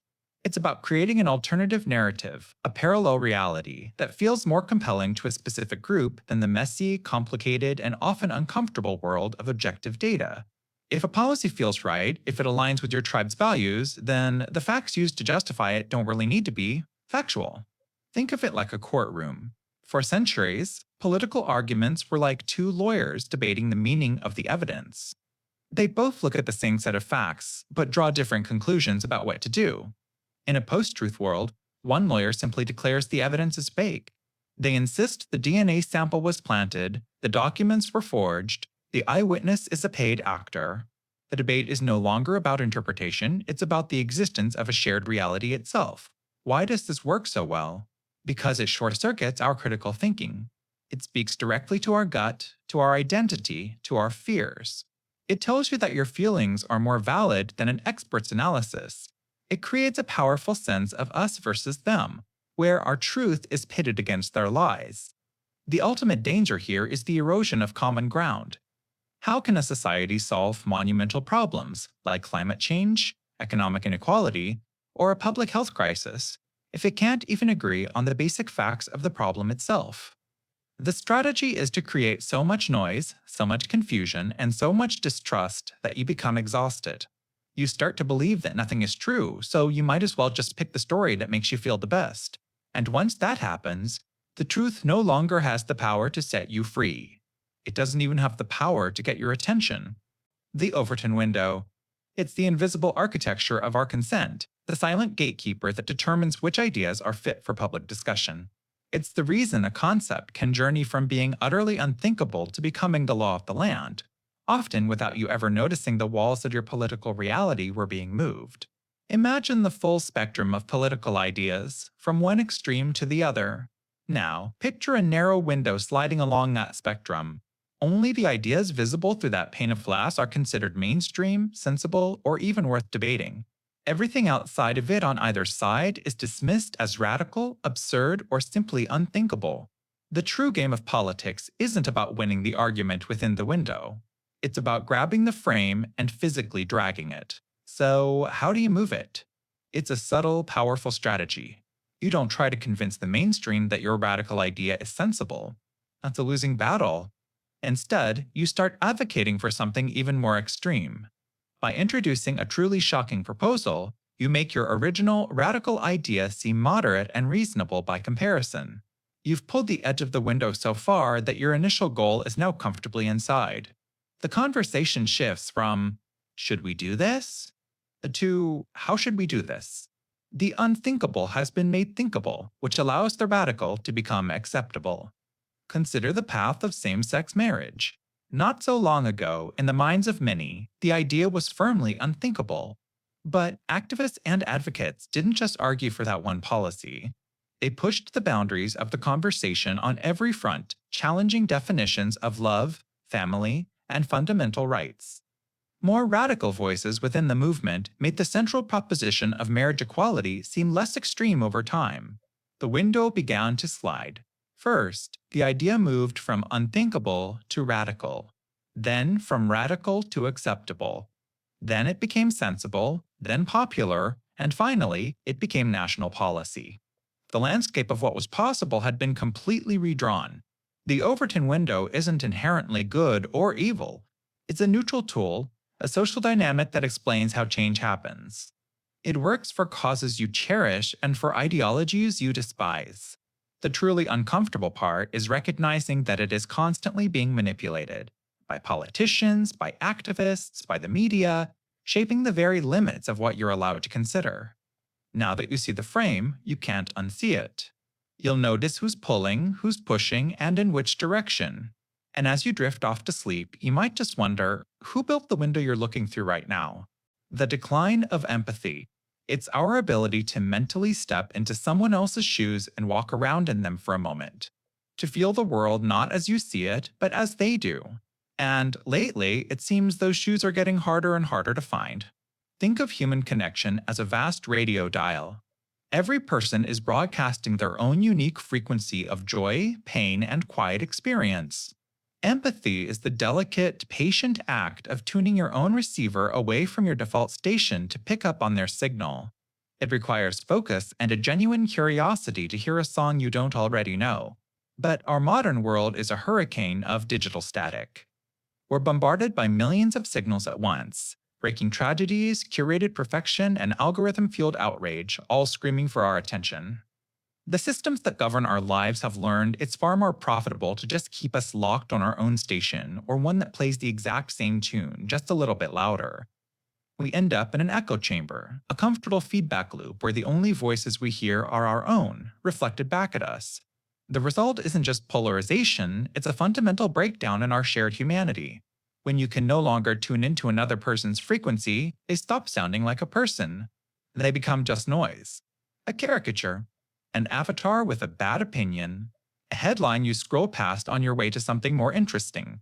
Their pain becomes an abstract statistic, easily dismissed, because you can't feel the resonance of it in your own chest anymore. It's like trying to listen to a faint, distant broadcast through a wall of static. Eventually, you just get tired of trying and turn it off. And here's the truly uncomfortable part of this fact. This isn't just about them, the people on the other side of the screen or the other side of the aisle. It's happening inside you. It's the subtle atrophy of your own emotional hardware. It's in the small moments you barely notice. The flush of irritation at a stranger's minor inconvenience, the quick dismissive judgment of a life you don't understand, the simple reflexive act of scrolling on by. The decline of empathy isn't a loud, cataclysmic event. It's a slow, quiet fading. The gradual process of every person becoming an island, surrounded by a sea of noise, slowly forgetting what it ever felt like to truly hear anyone else. The paradox of tolerance. It's the quiet, unsettling idea that for a society to remain tolerant, it must practice intolerance. It feels like a logical knot, a contradiction designed to break your brain. But it's a genuine dilemma at the very heart of any open society. How can a system that values everything protect itself from the one thing that wants to destroy it? Let's make it personal. Imagine you build a community, a space for open dialogue where every voice is heard and respected. Your founding principle is absolute tolerance. A beautiful ideal. But one day, a group enters your community. Message is simple: intolerance. They believe that only their views should be heard, that certain people don't belong, and that the rules of open dialogue should be dismantled in favor of their dogma. At first, you tolerate them. It's your rule, after all. You let them speak. But their speech isn't about dialogue. It's about ending dialogue. They shout down others. They disrupt. They work to systematically dismantle the very foundation of inclusivity you built. If you remain bound by your rule of unlimited tolerance, you are essentially handing them the tools to destroy your community from within. In your quest to tolerate everything, you will have guaranteed the victory of intolerance. And your open society will close forever. The philosopher Karl Popper, who famously framed this problem, saw it as a matter of self-preservation. Think of society not as a debate club, but as a garden. You can be tolerant of a vast ecosystem of plants, wildflowers, strange-looking shrubs, even a few weeds. This diversity makes the garden beautiful and resilient. But what do you do when a truly invasive species appears? A plant that doesn't just want to coexist, but whose biological imperative is to strangle the roots of every other plant, blot out the sun, and turn the entire vibrant garden into a monoculture of itself. To save the garden and all its diversity, you must be intolerant of that one invasive plant. You have to pull it out. Of course, this is where it gets dangerous. This isn't a free pass to silence any opinion you find distasteful. Popper wasn't advocating for thought policing. He stressed that intolerant philosophy should be countered with rational argument and public opinion for as long as possible.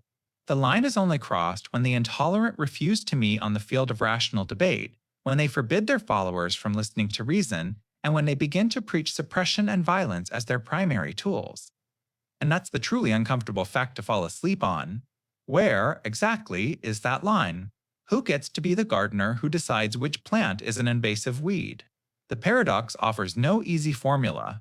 It simply presents the perpetual, delicate, and dangerous balancing act required to keep a tolerant society alive. Algorithmic bias. It's a digital echo of our own worst instincts. We tend to think of computers as cold, impartial logic machines, but an algorithm is only as good or as fair as the data we feed it. And our data is messy. It's a perfect, high-fidelity recording of all our historical prejudices, packaged as objective information. Imagine you're teaching an AI to be the world's greatest chef, but you only give it recipes from 1950s American cookbooks. The AI will become an absolute master of making meatloaf and jello salad. It will believe these dishes are the pinnacle of cuisine. If you then ask it to create a new, innovative meal, it will probably just invent a different flavor of meatloaf. It can't create what it has never seen. It doesn't know what it doesn't know. The data we feed our algorithms is their cookbook for reality. And if that cookbook is missing entire cultures, genders, and perspectives, the reality the algorithm builds will be just as skewed and incomplete. This isn't theoretical. An AI tool built to screen job applicants was trained on a decade of a company's hiring data. Since that company historically hired more men for technical roles, the AI taught itself that male candidates were preferable. It even learned to penalize resumes that contained the word women's, as in captain of the women's chess club. The machine wasn't being sexist. It was just being an excellent student of a biased teacher. This bias shows up everywhere. In facial recognition software that is dangerously inaccurate for people of color because its training data was overwhelmingly white. In loan-granting algorithms that perpetuate discriminatory housing patterns by flagging zip codes that were historically redlined. It even appears in crime prediction software that sends more police to minority neighborhoods, which leads to more arrests in those neighborhoods, which in turn proves to the algorithm that it was right all along, creating a terrifying, self-fulfilling prophecy. So the next time you get a strangely specific ad, a sudden credit rejection, or a streaming recommendation, ask yourself what cookbook that system was raised on. The code isn't malicious. It's just a perfect, logical enforcer of the biases we haven't yet solved in ourselves. The uncomfortable truth is that we are building the architecture of our future with the blueprints of our flawed past. And the machine is just learning the lessons we're teaching it. The copyright loophole for corporate mascots. You've probably heard that the earliest version of Mickey Mouse, the one from Steamboat Willie, has finally entered the public domain. It feels like a cultural victory, right? A piece of our shared history freed from its corporate vault.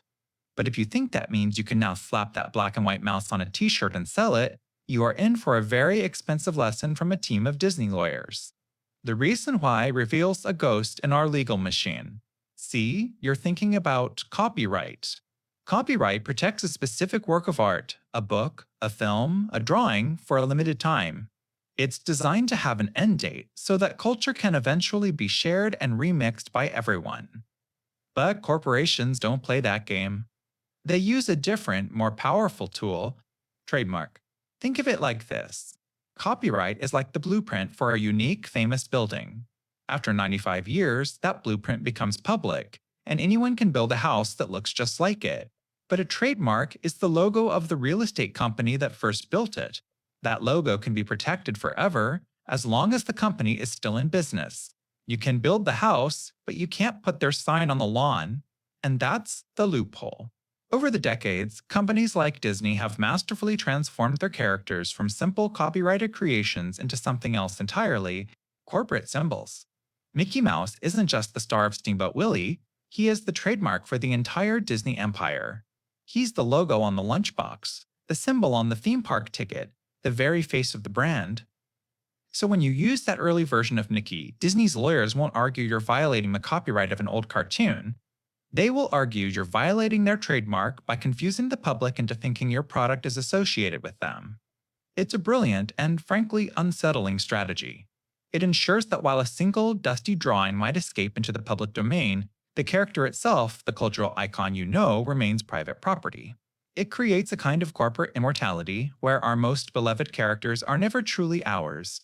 They are brand ambassadors first and cultural figures a distant second. Room's law. It's Moore's law spelled backwards, and it describes a deeply unsettling trend where human progress is also running in reverse. You know Moore's law, even if you don't know its name. It's the reason the smartphone in your pocket is more powerful than a room-sized supercomputer from a few decades ago. It's the engine of exponential technological growth. Ohm's law is its dark, twisted reflection. It's the observation that despite monumental advances in science and technology, the cost of developing a new, life-saving drug doubles, on average, every 9 years. We get exponentially worse at turning scientific breakthroughs into medicine. So why? How can we be getting smarter, with better tools, but getting less efficient results? The answer is a paradox of progress. We've already solved the easy problems. Think of medical discovery as a giant dark room you have to explore. In the beginning, you could just reach out and find things. Penicillin, basic vaccines, the low-hanging fruit. But now, after a century of searching, you're not just looking for something in the dark. You're looking for a specific grain of sand in a specific corner, and you have to prove with absolute certainty that this one grain of sand is not only the one you're looking for, but that it won't accidentally cause the entire house to collapse. Every new discovery is harder, the target diseases are more complex, and the safety standards, for good reason, are astronomically higher than they were 50 years ago. And here is where the fact becomes truly uncomfortable. The powerful flashlights we're using to search that dark room, the gene sequencers, the AI-powered protein folders, the global data networks, are all products of Moore's law. They get better and cheaper every year. Yet the cost of the overall search continues its relentless upward climb. For every step forward our technology takes, the biological and regulatory complexity takes 2 steps back. It now costs, on average, over $2 billion to bring a single new drug from the lab to your local pharmacy, a process that can take over a decade. It's a brutal equation. Our tools get sharper, but the mountain we're trying to carve gets exponentially harder. Room's law is a quiet, sobering hum beneath the loud chorus of technological optimism. It's a reminder that the most important system, your own body, doesn't follow the same rules as a silicon chip. The more we learn about it, the more we uncover its baffling complexity. We are not on a simple, linear path to curing all disease. We are on a path where every new door we open reveals 10 more, all locked. The finish line isn't just getting further away. The very ground we run on is becoming more expensive to build with every single step. The Anthropocene extinction. It's the 6th time life on Earth has faced a mass die-off. The other 5 were caused by things like asteroid impacts and colossal volcanic eruptions. This time, the asteroid is us. You see, species go extinct naturally. It's part of the rhythm of evolution. Scientists call this the background rate. But what's happening now isn't a rhythm. It's a crescendo. Species are disappearing 100 to 1,000 times faster than they should be. And it's not happening over millions of years. It's happening within the span of your lifetime. Think about it like this. Imagine the history of life is a vast ancient library filled with millions of unique books. Each book a different species, a story of survival written in DNA over eons. For most of history, new books were written faster than old ones crumbled to dust. But now, a single reader, humanity is running through the halls, not just ignoring the books, but systematically tearing out pages and tossing entire volumes into the fire. We're doing it to build bigger houses, to clear land for the food we prefer, to fuel our industries. We're burning the library to warm ourselves without ever reading the secrets inside. And here's the most uncomfortable part. This isn't just about losing majestic tigers or colorful frogs. It's about unraveling the entire ecosystem that you depend on. Every species lost is a thread pulled from a complex tapestry. Pull enough threads, and the whole thing falls apart. The insects that pollinate our crops, the plankton that produce the oxygen you're breathing right now, the forests that regulate our climate, they are all part of this library we are destroying. So as you lie there, listen to the quiet. The world is getting quieter. That silence is the sound of extinction. It's the absence of birdsong that your grandchildren may never hear. It's the space left behind by a creature that was a masterpiece of 4 billion years of evolution erased in a generation. And the question that should keep you awake, just for a moment, is what the world will sound like when the only voice left is our own. The Ship of Theseus. It's a thought experiment that sounds simple, but it's designed to unravel your entire concept of identity. Imagine a legendary ship. The one sailed by the hero Theseus is preserved in a harbor as a museum piece. As the years pass, its wooden planks begin to rot. To maintain the ship, a rotted plank is replaced with a new, identical one. Then another, and another. This continues for a century, until eventually, not a single one of the original planks remains. The question is this still the ship of Theseus? Most people would say yes. It's a gradual process, the form is the same. But when did it stop being the original? At the first replaced plank? The 50th? The very last one? There's no clear moment of transformation. Now, here's the part that should keep you up at night. What if someone had been collecting all of the old, discarded planks? And what if they painstakingly reassembled them in a warehouse, creating a second ship made of all the original rotting wood? Now you have two ships. One in the harbor, made of all new materials, but with a continuous history, and one in the warehouse, made of all the original matter. Which one is the real old ship of Theseus? This isn't just a puzzle about old boats. This is a puzzle about you. Think about it. The vast majority of the cells in your body are completely replaced every 7 to 10 years. The atoms that constitute you right now are almost entirely different from the atoms that constituted you a decade ago. Physically, you are not the same person. You are a walking, talking ship of Theseus. It goes even deeper than your biology. Your memories fade and warp. Your opinions shift. Your personality evolves. The planks of who you are, your beliefs, your fears, your dreams are in constant flux.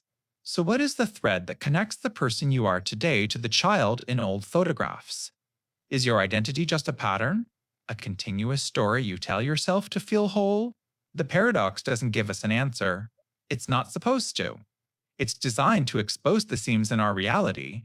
It forces you to ask a profoundly uncomfortable question. If every single part of you can be replaced, from your atoms to your ideas, what, if anything, is the essential you that remains? The problem of induction. Every single morning of your life, the sun has risen. It's perhaps the most reliable fact you know, a constant backdrop to your existence. You expect it to rise tomorrow just as you expect to breathe. But the uncomfortable truth is, you have no logical reason to believe it will. This is the core of the problem of induction. It's the simple idea that we use past experiences to make generalizations about the future. You've seen 1,000 swans and they've all been white, so you conclude that all swans are white. Science works this way. Your own life works this way. You trust the floor will hold you because it always has. You trust that water will quench your thirst because it always has. But the 18th century philosopher David Hume spotted the flaw, and it's a crack that runs through the foundation of all our knowledge. His question was simple. How do you know the future will be like the past? You might say, well, it always has been. But think about that. You are using past evidence, the fact that the past has successfully predicted the future before, to justify your belief that the past will predict the future again. It's a perfectly circular argument. You're trying to prove a ruler is accurate by measuring it with the same ruler. Imagine you are a chicken, and every single day for a year, a kind farmer comes to feed you. From your perspective, the farmer's appearance is a universal law that predicts a delicious meal. Your inductive reasoning is flawless. The evidence is overwhelming. And this belief works perfectly, every single day, right up until the one day the farmer comes not with food, but with an axe. Your most basic assumptions about reality that gravity will keep you anchored. that the laws of chemistry won't suddenly reverse are not based on logical certainty. They are based on a habit. The universe, so far, has been consistent, but there is no cosmic contract that guarantees it will be tomorrow. We are all living on the chicken side of the fence, assuming the kindness of the universe will continue indefinitely. So tonight, as you lie in bed, you are placing your faith not in certainty, but in probability. You are making a bet that the fundamental rules of the game won't change in the middle of the night. It's the most important bet you'll ever make, and you make it every single time you close your eyes. Solipsism. It's the radical, uncomfortable idea that your mind is the only thing that is certain to exist. Everything else, the world you see, the people you talk to, the screen you're watching this on, even my voice, might just be an elaborate fabrication of your own consciousness. It's not a conspiracy theory, it's a philosophical position, and arguably one of the most logically sound and loneliest ideas ever conceived. You can never truly know what's going on inside another person's head. You see their actions, you hear their words, but you can only ever infer their feelings or thoughts. You have direct access to one mind, and one mind only, your own. Think about it like this. You are the protagonist of an incredibly advanced single-player video game. Everyone you meet, every conversation you have, every relationship you build, they could just be sophisticated NPCs, non-player characters. They follow their scripts flawlessly. They laugh at your jokes, they cry when you hurt them, they offer advice that seems profound. But when you turn away, do they cease to exist? Or do they just stand there, idle, waiting for the player, for you to return and give them purpose? If this were true, every triumph you've ever had was a victory against a program you wrote for yourself. Every heartbreak was a self-inflicted wound. That breathtaking sunset? A painting you made for your own benefit. That piece of music that moves you to tears? A melody you composed in a hidden part of your own psyche. All of history, every book written, every scientific discovery, all of it could be the intricate backstory you generated to make your reality feel more convincing. The terrifying beauty of solipsism is that it's a perfect logical trap. There is no experiment you can run, no question you can ask, that could definitively prove it wrong. Any evidence you find, a friend swearing they're real, a scientific study on consciousness could just be another layer of the simulation your mind has created to keep you engaged. It's an idea that isolates you completely, making you the god and the sole prisoner of your own universe. So as you lie there in the quiet of the night, consider this. Are the sounds you hear outside your window real? Or are they just the ambient soundtrack of your own lonely existence? The only thing you can be sure of is the thought you're having right now, and the uncomfortable question that follows, is that all there is? Anosognosia. It's the brain's cruelest paradox. A neurological condition that leaves you unable to recognize that you have a neurological condition. Not denial. It's a genuine physiological lack of insight. Imagine your house is on fire, but the fire started inside the smoke detector. The one device designed to warn you of danger is the one being consumed by it, silent and useless. That is anosognosia. Denial is a psychological defense. It's you, somewhere deep down, knowing the truth but actively pushing it away. Anosognosia is a hardware problem. It's often caused by damage to the right hemisphere of the brain, a region critical for creating a coherent picture of yourself and the world. When this area is damaged by a stroke or a traumatic injury, the brain's self-monitoring system simply goes offline. It's not that you're ignoring the check engine light on your car's dashboard, the bulb itself has burned out. You're driving along, completely oblivious to the engine that's about to seize, convinced everything is perfectly fine. The results are profoundly unsettling. You might see a stroke survivor whose entire left side is paralyzed, yet they'll calmly insist they can clap their hands. They might even try, genuinely confused when nothing happens, sometimes inventing elaborate excuses for why their arm won't cooperate. It's a primary reason why many people with schizophrenia or bipolar disorder stop taking their medication. From their perspective, they aren't sick. The medicine is for an illness they simply don't have. They feel perfectly normal, and you're the one who seems confused. In cases of Alzheimer's, a person might lose the ability to remember their own grandchild's name, yet be utterly convinced their memory is as sharp as ever. And this is where the comfortable boundary of a medical curiosity begins to blur. It reveals a terrifying vulnerability at the core of our consciousness. We rely entirely on our brain to report the state of, well, our brain. It is the sole narrator of our reality. Anosognosia proves that this narrator can become catastrophically unreliable, and it won't give you a single warning. It forces you to ask a deeply uncomfortable question. What minor, unnoticed blind spots might your own mind have? What tiny cracks in your own perception do you take for granted as reality? The ultimate uncomfortable fact is that your sense of self, the most intimate thing you possess, might be built on a foundation you can't ever truly inspect. And if it breaks, you will be the very last person to know. The false consensus effect. It's the quiet, deeply held belief that your way of seeing the world is the default setting for everyone else. It's a cognitive glitch that convinces you your own opinions, beliefs, and habits are far more common than they actually are. You felt it. You're in a conversation, absolutely certain about something, that a particular film was a masterpiece, or that a certain social issue has an obvious solution, and you're genuinely stunned when someone disagrees. It doesn't just feel like a difference of opinion. It feels like they're denying a fundamental reality. How could they possibly see it any other way? That feeling of shock, that subtle sense of another person's irrationality, is the false consensus effect in action. Your mind is a biased pollster. It mostly surveys your friends, your family, and the media you've chosen, a sample group that, by its very nature, tends to reflect your own views back at you. This creates a powerful illusion of agreement. It's like you're a sound engineer for reality, sitting at a giant mixing board. You assume all the channels are set to a balanced, default level. But in truth, the slider for your own beliefs is cranked all the way up, while the channels for dissenting opinions are turned down so low you can barely hear them. You're not hearing the whole song, you're just hearing a remix of your own favorite instrument. And here is the deeply uncomfortable truth. This isn't just about arguing over trivial matters. This bias is the architect of our deepest social divides. It's the engine of the echo chamber, the fuel for political polarization. It's the reason we can be so utterly blindsided when an election, a social movement, or a public verdict doesn't go the way we knew it would. We aren't just disagreeing on facts. We are operating from fundamentally different, self-validated realities.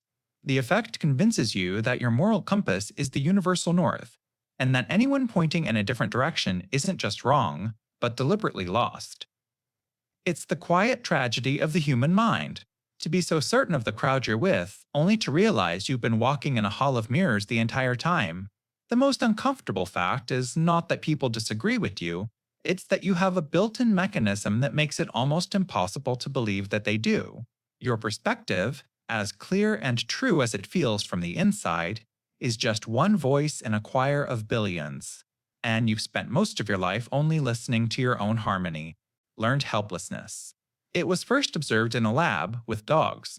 One group learned they could press a lever to stop an unpleasant shock. Another group had no lever. The shocks were random, unavoidable. Later, both groups were placed in a new enclosure with a low barrier they could easily jump over to escape. The first group, the ones who had control, quickly figured it out and leaped to safety. But the second group, they didn't even try. They just laid down and accepted the pain. They had learned that nothing they did mattered. They had learned to be helpless. This isn't about being weak. It's a psychological short circuit. It's what happens when your brain severs the connection between action and outcome. The belief that effort is futile becomes a self-fulfilling prophecy. You stop looking for the escape route because you've been conditioned to believe there isn't one, even when it's right there in front of you, a barrier so low you could simply step over it. And this experiment escaped the lab a long time ago. You see it in the student who, after failing a few tests, decides they're just bad at math and stops studying altogether.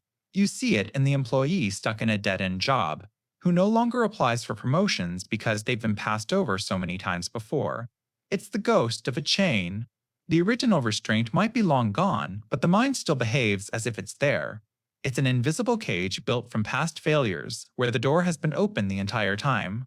Here's the truly uncomfortable part.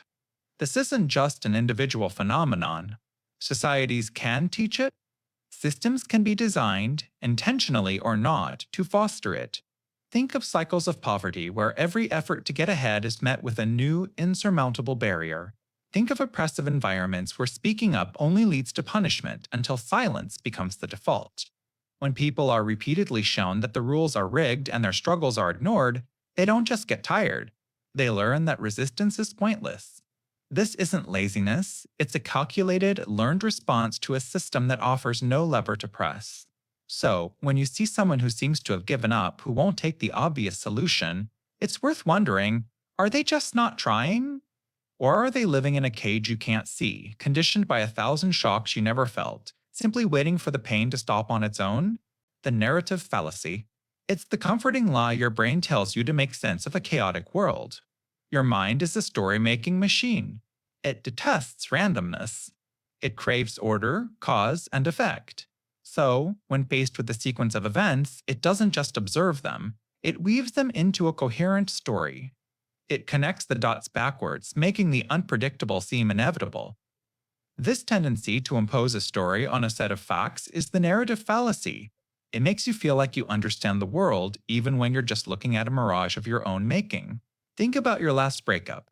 In the moment, it was probably a messy, confusing series of arguments, misunderstandings, and random events. But look back now. Your brain has likely created a neat little story. You'll say, I should have seen the red flags, or it was doomed from the start because of that one thing they said. Hindsight doesn't just give you 20/20 vision, it hands you a pen and lets you rewrite the script, turning a jumble of noise into a clear, linear plot with a predictable ending.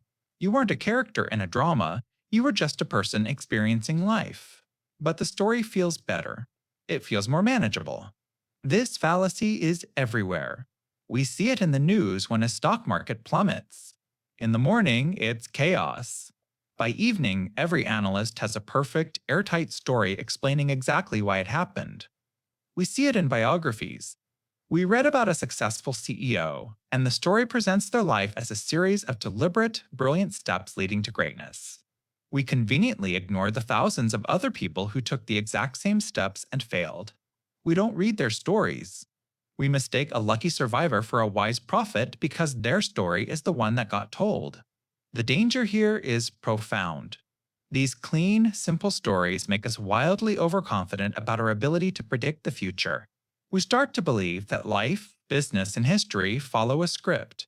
We think we've found the formula. But there is no formula. We are constantly trying to fit the jagged, unpredictable pieces of reality into the smooth, simple shape of a story. And perhaps the most uncomfortable fact of all is that for most of what happens in your life and in the world, there is no narrator. There is no plot. As just what happens next. The infantilization of consumers. It's the subtle, pervasive force that treats you not as a discerning adult, but as a fussy toddler in the checkout aisle. Think of the modern marketplace as a helicopter parent. It hovers, anticipating your every need, and its primary goal is to remove all the scary, complicated parts of decision-making. It wants to make life smooth, simple, and safe. It pre-chooses your choices so you don't have to. You see it in the aesthetics. Product design that uses rounded edges, bright, friendly colors, and cartoon mascots, not just for children's cereal, but for insurance, mattresses, and banking apps. You hear it in the language of advertising, which has shifted from explaining features to offering simple, emotional reassurances. You deserve a treat. Don't worry, we'll handle it. This isn't a conversation between equals, it's a soothing voice telling a child that everything is going to be okay as long as you do what you're told. The core mechanism is the removal of cognitive friction. That's the healthy moment of hesitation where you might ask, do I really need this? Or, can I actually afford this? That friction is the space where adulting happens. And it's been systematically engineered away. One-click purchasing, buy now, pay later services, and auto-renewing subscriptions are designed to feel weightless. They expertly separate the dopamine hit of acquiring something new from the cold, hard pain of paying for it. It's the digital equivalent of a parent saying, don't you worry your pretty little head about the details? And we are rewarded for our compliance. Loyalty apps turn spending into a game, doling out points, badges, and virtual stars for your good consumer behavior. It's a sticker chart for adults, and it conditions you to seek the reward, not question the transaction. The uncomfortable truth is, This works beautifully. A child is far easier to persuade, to placate, and to sell to than a skeptical, deliberative adult. An impulsive consumer who can't delay gratification is the perfect engine for economic growth. The real danger is that this conditioning spills over. We become less patient, less capable of critical thought, and less resilient when faced with actual, unavoidable complexity. We expect our relationships, our careers, and our politics to be as frictionless as our shopping cart. The marketplace doesn't want a partner, it wants a dependent. And the most uncomfortable question isn't whether this is happening, but how much we've already learned to enjoy being the child. The psychology of cuteness. It's not an emotion you choose to feel. It's a biological trigger, a switch deep in your brain that was installed millions of years ago and you don't have the password to turn it off. This trigger has a name, the Kind-Kindchen schema, or baby schema. The formula is simple and brutally effective. A large head relative to the body, big forward-facing eyes, a small nose and mouth, and pudgy cheeks. When your eyes register this specific pattern, your brain's nucleus accumbens floods with dopamine. It's the same reward center that lights up for food, money, or love. This isn't an accident. It's an evolutionary failsafe, a piece of code designed to make you protect and care for helpless, vulnerable infants to ensure you don't abandon your own offspring. It's a command that says, protect this, nurture this, do not let it die. But here's the uncomfortable part. Your brain isn't very good at telling the difference between your baby and a cartoon character. The cuteness key fits the lock, no matter who's holding it. This is why Mickey Mouse's features have become softer and more infant-like over the decades. It's why car designers give headlights the appearance of wide, friendly eyes. They are deliberately targeting this neurological vulnerability. It's a direct hack into your instinct to nurture, weaponized not to ensure the survival of a species, but to sell you a product. The hack is so powerful it can even break your brain a little. Have you ever felt that bizarre, unnerving urge to squeeze a puppy a little too hard? Or bite a baby's chubby cheeks? That's called cute aggression, and it's a real psychological phenomenon. The leading theory is that your brain becomes so overwhelmed by the positive, caregiving emotion triggered by the cuteness that it introduces a dash of aggression as a counterbalance. It's a neurological emergency brake to stop you from being completely paralyzed by adoration. Your own mind has to short-circuit itself to handle the sheer manipulative force of what you're seeing. So the next time you see something adorable and feel that powerful protective warmth spread through you, remember what's actually happening. You aren't just enjoying something sweet. You are a machine running ancient code, and a specific set of geometric proportions has just gained administrative access to your deepest emotional programming. The illusion of explanatory depth. It's the official name for that quiet, sinking feeling you get when someone asks you to explain something you thought you understood, and you suddenly can't. Think about a zipper. You know what it does. You use it every day. But could you, right now, describe the precise mechanics? The way the angled teeth on each side are guided by the wedge-shaped slider to interlock perfectly? For most of us, the detailed blueprint we thought we had in our head dissolves into a blurry sketch. This isn't a personal failing, it's a universal feature of the human mind. In study after study, people rate their understanding of common objects and systems. A bicycle, a flushing toilet, a sewing machine as quite high. Then, they're asked to write out a step-by-step, causal explanation of how it works. In that moment, confidence plummets. People are stunned to discover how shallow their own knowledge actually is. We mistake our familiarity with an object for a deep understanding of its mechanisms. We hold the title of the book in our mind, and we assume we've read the entire text. And here is the deeply uncomfortable truth. This illusion doesn't stop at zippers and bicycles. It scales up to the immensely complex systems that govern our lives. The global economy, the healthcare system, foreign policy, climate science. We form powerful, deeply held opinions on these subjects, ready to argue their merits with unshakable certainty. But we are operating under the same illusion. We have a vague sense of the outcome we want, but almost no grasp of the intricate, interconnected machinery that would be required to achieve it. This creates a world where the loudest debates are often fueled by the shallowest knowledge. where simple, confident-sounding solutions to impossibly complex problems are so appealing precisely because they match the simplicity of our own illusory understanding. Our brains do this to conserve energy. We live in a world too complex for any one person to master, so we create mental shortcuts.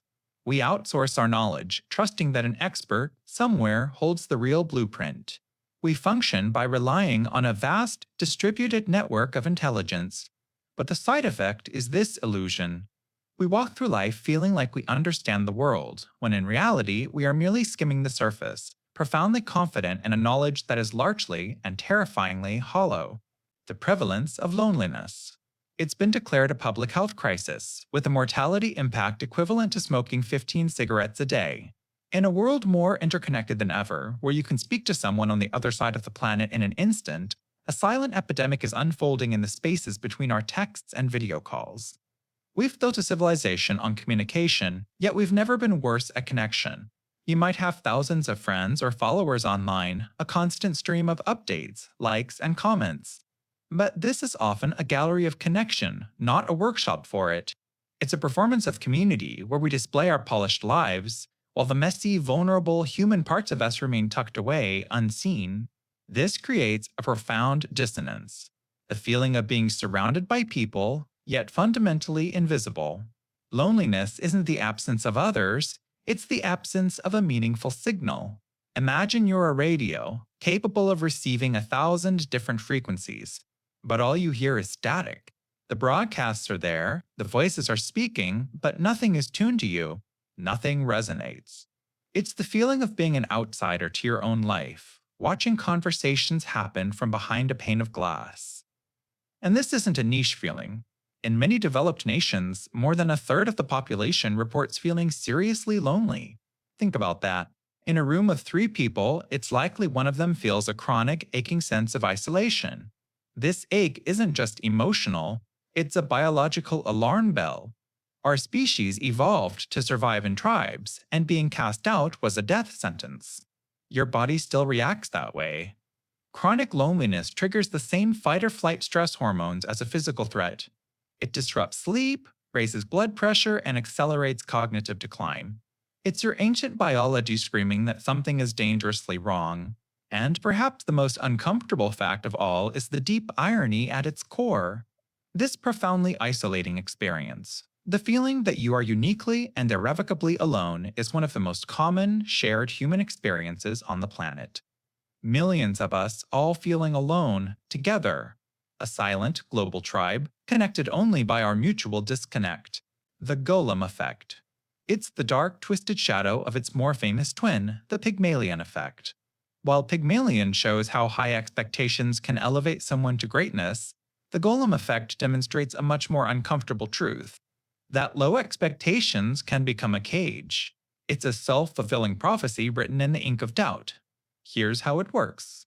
Imagine a manager who believes, deep down, that a new employee just doesn't have what it takes. They won't say it out loud, but their belief will leak out in 1,000 subtle ways. They might give that employee less challenging assignments, thinking they're protecting them from failure. They might offer less feedback, assuming it won't be understood anyway.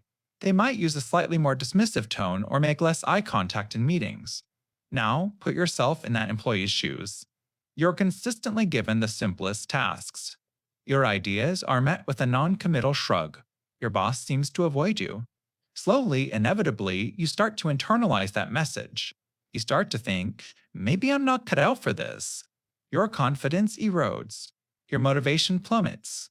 And your performance begins to mirror the exact low expectations that were set for you from day one. The prophecy has fulfilled itself. This isn't just a workplace phenomenon. It happens in classrooms, on sports teams, and even in families. It's like trying to grow a plant by telling it that it will never reach the sun. You can give it soil and water, but your persistent shadow starves it of the light it needs to thrive. The name comes from Jewish folklore, a tale of a creature sculpted from clay and brought to life, but without a will of its own shaped entirely by the intentions of its creator. The golem effect suggests that we can, through the power of our negative assumptions, mold the people around us into lesser versions of themselves. We become the sculptors of their limitations. And that's the truly unsettling part. You have been, at some point in your life, both the sculptor and the clay. You have felt the weight of someone else's low expectations crushing your potential. And, perhaps without ever realizing it, you have placed that same weight on someone else, subtly communicating that you don't believe in them, and watching them prove you right. The silent evidence. It is the story told by all the things that are no longer here to speak. During World War II, analysts studied bombers returning from combat. They mapped the bullet holes, and the plan seemed obvious: add more armor to the areas that were hit most often. But a statistician saw a devastating flaw. He realized they were only looking at the planes that survived. The silent evidence was on the planes that never came back. The true weaknesses, the fatal vulnerabilities, weren't where the bullet holes were on the survivors. They were in the perfectly clean spots. Those were the places where a single hit meant you never made it home. Once you understand this, you start to see it everywhere, a ghost quietly shaping your reality. You stand inside a 2,000-year-old Roman aqueduct and think, they really built things to last back then. But you are only seeing the winner. You are not seeing the silent ruins of the hundreds of other aqueducts, the ones built by less skilled engineers, that collapsed into dust and were forgotten by history. Their failure has been erased, leaving only the successful outlier to tell a misleading story of universal quality. It's why you hear about the college dropout who became a billionaire. That story is loud, celebrated. But it's a dangerous illusion because it completely ignores the deafening silence from the millions of other dropouts whose dreams and businesses vanished. Their evidence is missing from the equation. So when you calculate the odds of success in your own life, you're working with flawed data, biased entirely toward the miraculous and the lucky. This bias infects everything. Every piece of self-help advice, every business strategy, every history book you read is written by a survivor. You are navigating your life using a map of a treacherous ocean that was drawn only by the few ships that made it to shore. The map doesn't show you the thousands of wrecks littering the ocean floor. It doesn't tell you where the real monsters are because the people who saw them never returned to update the chart. So as you drift off, consider the silence. The businesses that failed, the species that went extinct, the ideas that were wrong. The most crucial lessons aren't always found in the noise of victory. They are often hidden in the vast, empty spaces where the evidence used to be, a quiet warning about the parts of the map that are still marked. Here be dragons. The McNamara fallacy. It's a cognitive trap that whispers a dangerous lie into our modern world. If you can't measure it, it doesn't matter. This fallacy gets its name from Robert McNamara, the U.S. Secretary of Defense during the Vietnam War. McNamara was a brilliant systems analyst, a man who had revolutionized Ford Motor Company with data. He believed that with enough metrics, any problem could be solved, even war. So, in Vietnam, the Pentagon focused obsessively on what it could count: enemy body count. Week after week, the numbers were tallied. If the U.S. killed more of them than they killed of us, the spreadsheets declared we were winning. But this is where the fallacy takes hold. Because while the body count was easily measurable, what about the things that weren't? You can't put a number on the enemy's will to fight. You can't quantify the collapsing morale of your own troops. There's no easy metric for the loss of political support back home, or the hearts and minds of the Vietnamese people. The McNamara fallacy unfolds in 4 seductive steps. First, you measure whatever you can easily measure. Second, you disregard what you can't. Third, you presume that what you can't measure isn't really important. And the final fatal step, you conclude that what you can't measure doesn't actually exist. The body count was real, therefore, it was all that was real. The immeasurable factors, like hope and resolve, were dismissed as irrelevant noise. You see this fallacy playing out everywhere, every single day. It's the company that obsesses over quarterly profits while its toxic work culture, something much harder to quantify, drives its best talent away. It's the social media user who judges their self-worth by likes and follower counts, ignoring the unquantifiable depth of their real-world friendships. It's a society that prizes standardized test scores over a student's creativity, curiosity, and emotional intelligence. We live in a world drowning in data, constantly told to trust the numbers. But the McNamara fallacy is the uncomfortable truth that serves as a quiet warning. It reminds us that the most important things in life, Love, trust, courage, misery, hope will never fit neatly into a spreadsheet. And the moment we decide they don't matter because we can't measure them is the moment we've already lost. The law of triviality. It's the reason your team can spend an hour debating the color of a button on a website, but only 5 minutes discussing the multi-million-dollar server architecture that the button lives on. This phenomenon, also known as bike shedding, points to an uncomfortable truth about human nature. The amount of time we collectively spend on any given issue is in inverse proportion to its actual importance. The term was coined by author C. Northcote Parkinson, who used a powerful fictional example. Imagine a committee meeting to approve a new nuclear power plant. The first item on the agenda is the $10 million reactor. The details are overwhelmingly complex: quantum physics, thermodynamics, structural engineering. The committee members, feeling hopelessly out of their depth, nod along quietly. To ask a question would be to reveal their ignorance. So they say nothing. The proposal is approved in 2.5 minutes. But then comes the second item, a proposal for a new bike shed for employees, costing a few $100s. And here, the room explodes. Suddenly, everyone is an expert. One person argues the roof should be aluminum, not tin. Another insists the paint should be green, not blue. A third passionately debates the specific design of the bike racks themselves. They argue for 45 minutes, feeling engaged, feeling productive, feeling like they've made a valuable contribution. They have successfully designed the perfect bike shed. And in doing so, they've completely ignored the atomic giant next door. You've seen this everywhere. In the office meeting that gets derailed by the brand of coffee in the break room. In the city council meeting that spends more time on a new park bench than on the city's failing infrastructure. We do this not because we're malicious, but because we're wired to seek competence. It is far easier to have a strong, defensible opinion on a bike shed than on nuclear fission. The trivial is comfortable territory. It makes us feel smart and in control. The complex and monumental, however, exposes our own limitations, making us feel small and powerless. So we retreat to the familiar. And this is the uncomfortable fact, our most important decisions are often made in silence, not through careful debate, but through a collective, unspoken agreement to not talk about them at all. The next time you find yourself in a passionate debate about something small, just pause and ask yourself, what is the nuclear reactor in the room that everyone is pretending not to see? The unseen costs of free services. There's a well-worn phrase from the early days of the internet, if you're not paying for the product, you are the product. We've all heard it, but what does it actually mean? It means the service you're using, your favorite social media app, your search engine, your email provider, isn't a gift. It's a transaction. A very clever one. You get access to a powerful platform, a way to connect, to learn, to be entertained. And in exchange, you pay with the most intimate currency you have. Your attention. Every click, every search, every pause over a photo is a piece of data. It's not just what you like, but how long you like it. It's not just where you go, but the path you take to get there.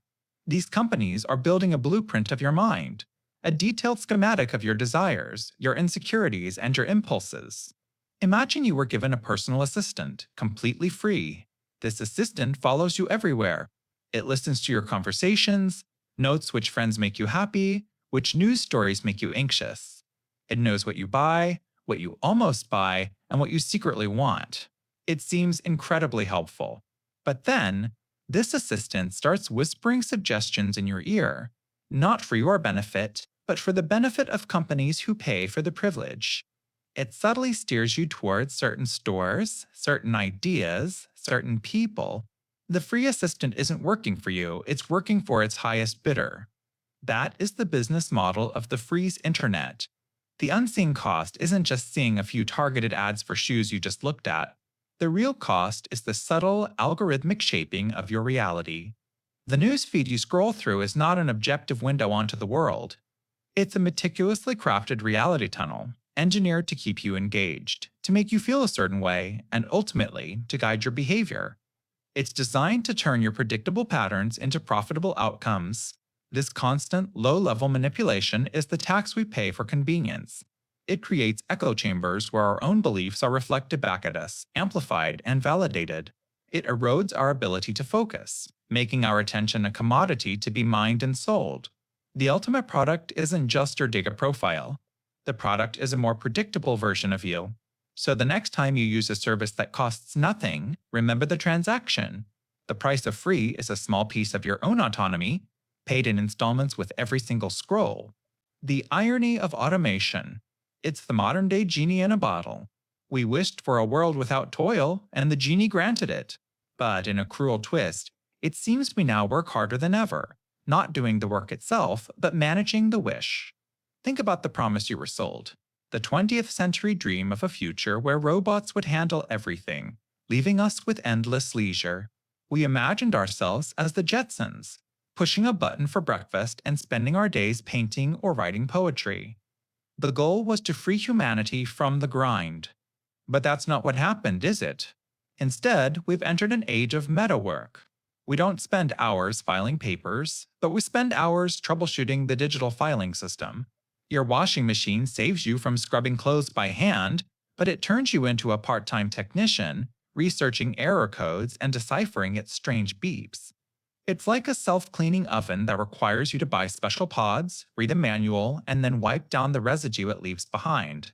It solves one big problem by creating 3 smaller, more mentally taxing ones. This is the central paradox. Automation doesn't eliminate work, it displaces it. It raises the forest of physical drudgery and replaces it with a jungle of cognitive load.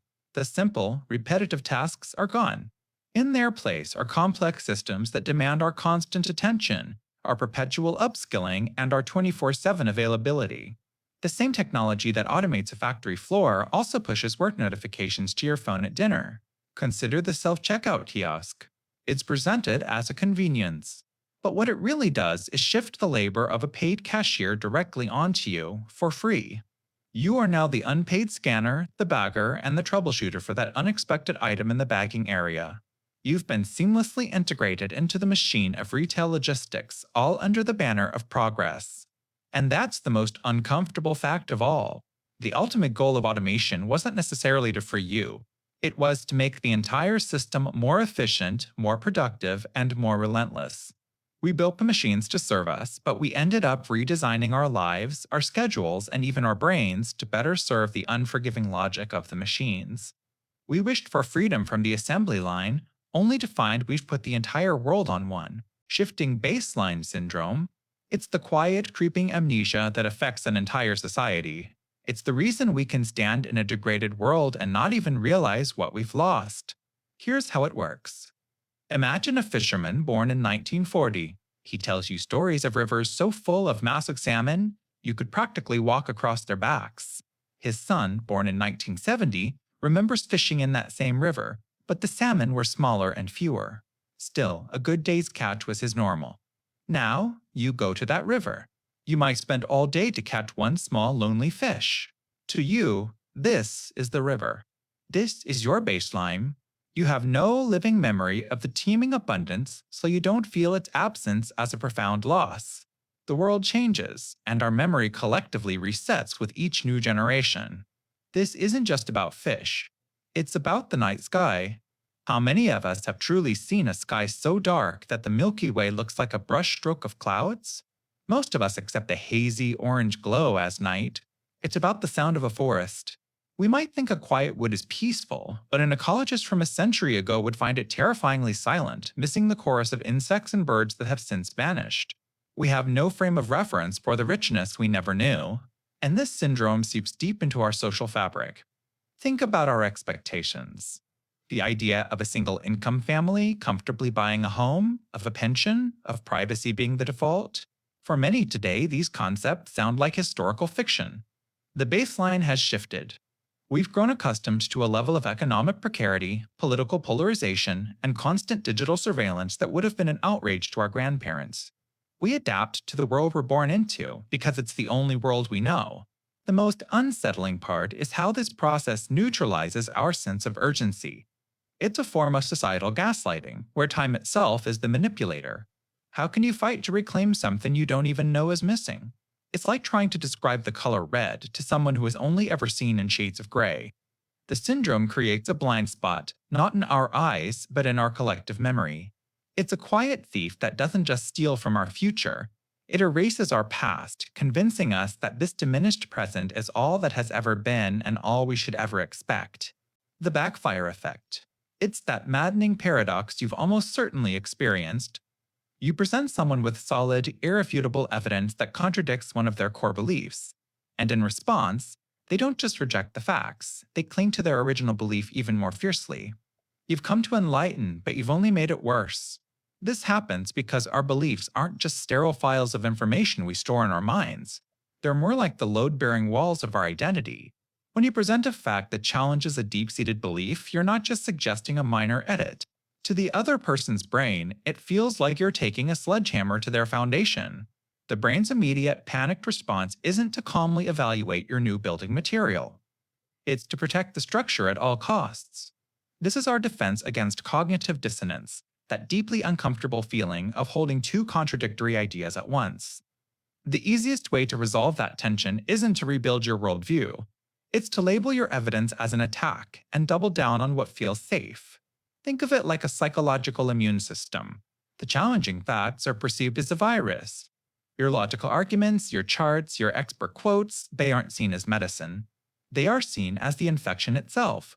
In response, the brain doesn't just block the information, it mounts a full-scale counterattack, producing antibodies in the form of justifications and reasons to distrust your sources. You watch it happen in real time during a family dinner debate or an online argument. You lay out a perfect case, and instead of a thoughtful pause, you get an immediate, more aggressive defense of the very position you just disproved. And here is the truly uncomfortable fact for our society. In an age of unprecedented access to information, the backfire effect means that facts don't always set us free. Sometimes, they just build higher walls between us. It means our natural instinct isn't necessarily to become more enlightened, but to become more entrenched. This cognitive glitch is the engine of polarization. It explains how echo chambers don't just form, but harden into impenetrable fortresses, where the inhabitants are not just uninformed, but are actively immunized against new information. It suggests that the art of persuasion has very little to do with having the best facts. It's about creating an environment so safe that another person feels they can inspect one of their own foundational bricks without fearing the whole house will collapse. But most of the time, in our rush to be right, we just end up handing them more cement. A final, unsettling thought to drift away with, that our very attempt to illuminate can be the thing that reinforces the shadows. The social construction of a career. It's not just your job. Story, a pre-written narrative that society hands you, often with your diploma, that's supposed to define the next 40 years of your life. It has a clear beginning, a rising middle, and a neatly packaged end called retirement. It's a script, and you're told that following it is the key to a meaningful existence. We use the metaphor of a career ladder, and it's a powerful one. But here's the uncomfortable part. You didn't build the ladder. You don't know who did, or why they chose that specific wall to lean it against. The rungs are made of promotions, predictable pay raises, and job titles that sound impressive at dinner parties. And the entire structure is designed to be climbed in only one direction. Well, trying to climb down or step off to the side to look at a different wall is seen as a failure. The ladder promises a spectacular view from the top, but it conveniently omits that most people spend their lives just trying to get a firm grip on the next rung. Their knuckles white, their gaze fixed on the heels of the person above them. This whole concept is a surprisingly recent invention. For the vast majority of human history, your work was your craft, your family's trade, or simply what you did to keep from starving. The idea of a single, linear progression, a lifelong journey through a corporate hierarchy, is a product of the 20th century. It was an ingenious piece of social engineering born from the need to manage massive workforces. It was a promise, a social contract. Give us your loyalty, your time, your one and only life, and we will give you stability, identity, and a gold watch at the end. And you feel the immense weight of this contract every day. It's that nagging anxiety that you're falling behind when you scroll through LinkedIn. It's the quiet panic at a family gathering when someone asks what you do, and you don't have a simple, impressive answer. That feeling isn't a personal flaw, it's the construct working perfectly. It's the ghost of the factory foreman whispering that your worth is measured by your output. Your identity becomes so entangled with your productivity that you forget where one ends and the other begins. So, the career you're chasing isn't some natural mountain you were destined to climb. It's more like a game, with levels, achievements, and a final boss, all designed by someone else.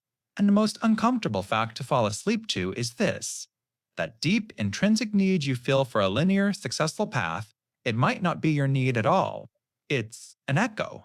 A story whispered to you for so long, you started to believe it was your own voice. The intention action gap. It's the silent, vast space between the person you want to be and the person you are right now. It is the graveyard where all your New Year's resolutions go to die, where "I'll start tomorrow" becomes a permanent and comfortable home. It's the most universal and perhaps most uncomfortable human failing. You see, you're essentially operating with two different people inside your head. There's the planner, the architect of your future self. This you is rational, disciplined, and has incredible foresight.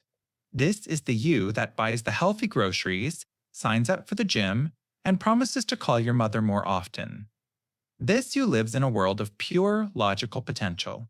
But then there's the doer, the one who actually has to live in the present moment. This you is tired. This you is tempted.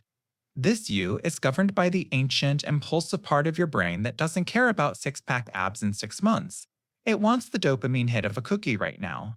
The architect designs a perfect bridge to a better life, but the doer, standing at the edge of the canyon, decides it's too much work to even pick up a hammer today.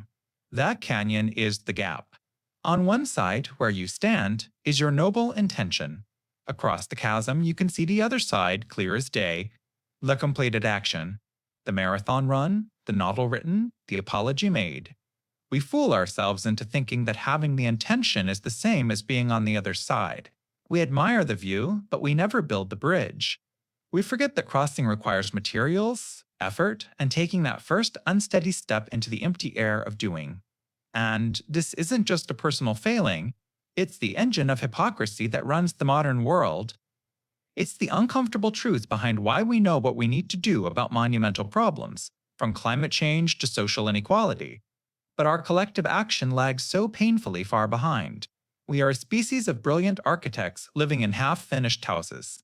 We have the blueprint for a better world, a better self, but we are perpetually governed by the whims of the present. The most unsettling part isn't that the gap exists. It's that most of us get so used to the view from our side of the canyon, we eventually forget we ever truly intended to cross at all. We just learn to live with the quiet echo of our own good intentions. The end of history illusion. It's the quiet, deeply held, and entirely mistaken belief that you have finally become the person you were always meant to be. Think about yourself from 10 years ago. It's easy, isn't it? You can clearly see the changes. That person was a work in progress, a stranger with different beliefs, a questionable haircut, and a completely different taste in music. You can trace the evolution, the missteps, and the growth that led from that version of you to the one listening to this right now. You've changed so much, but the you of today?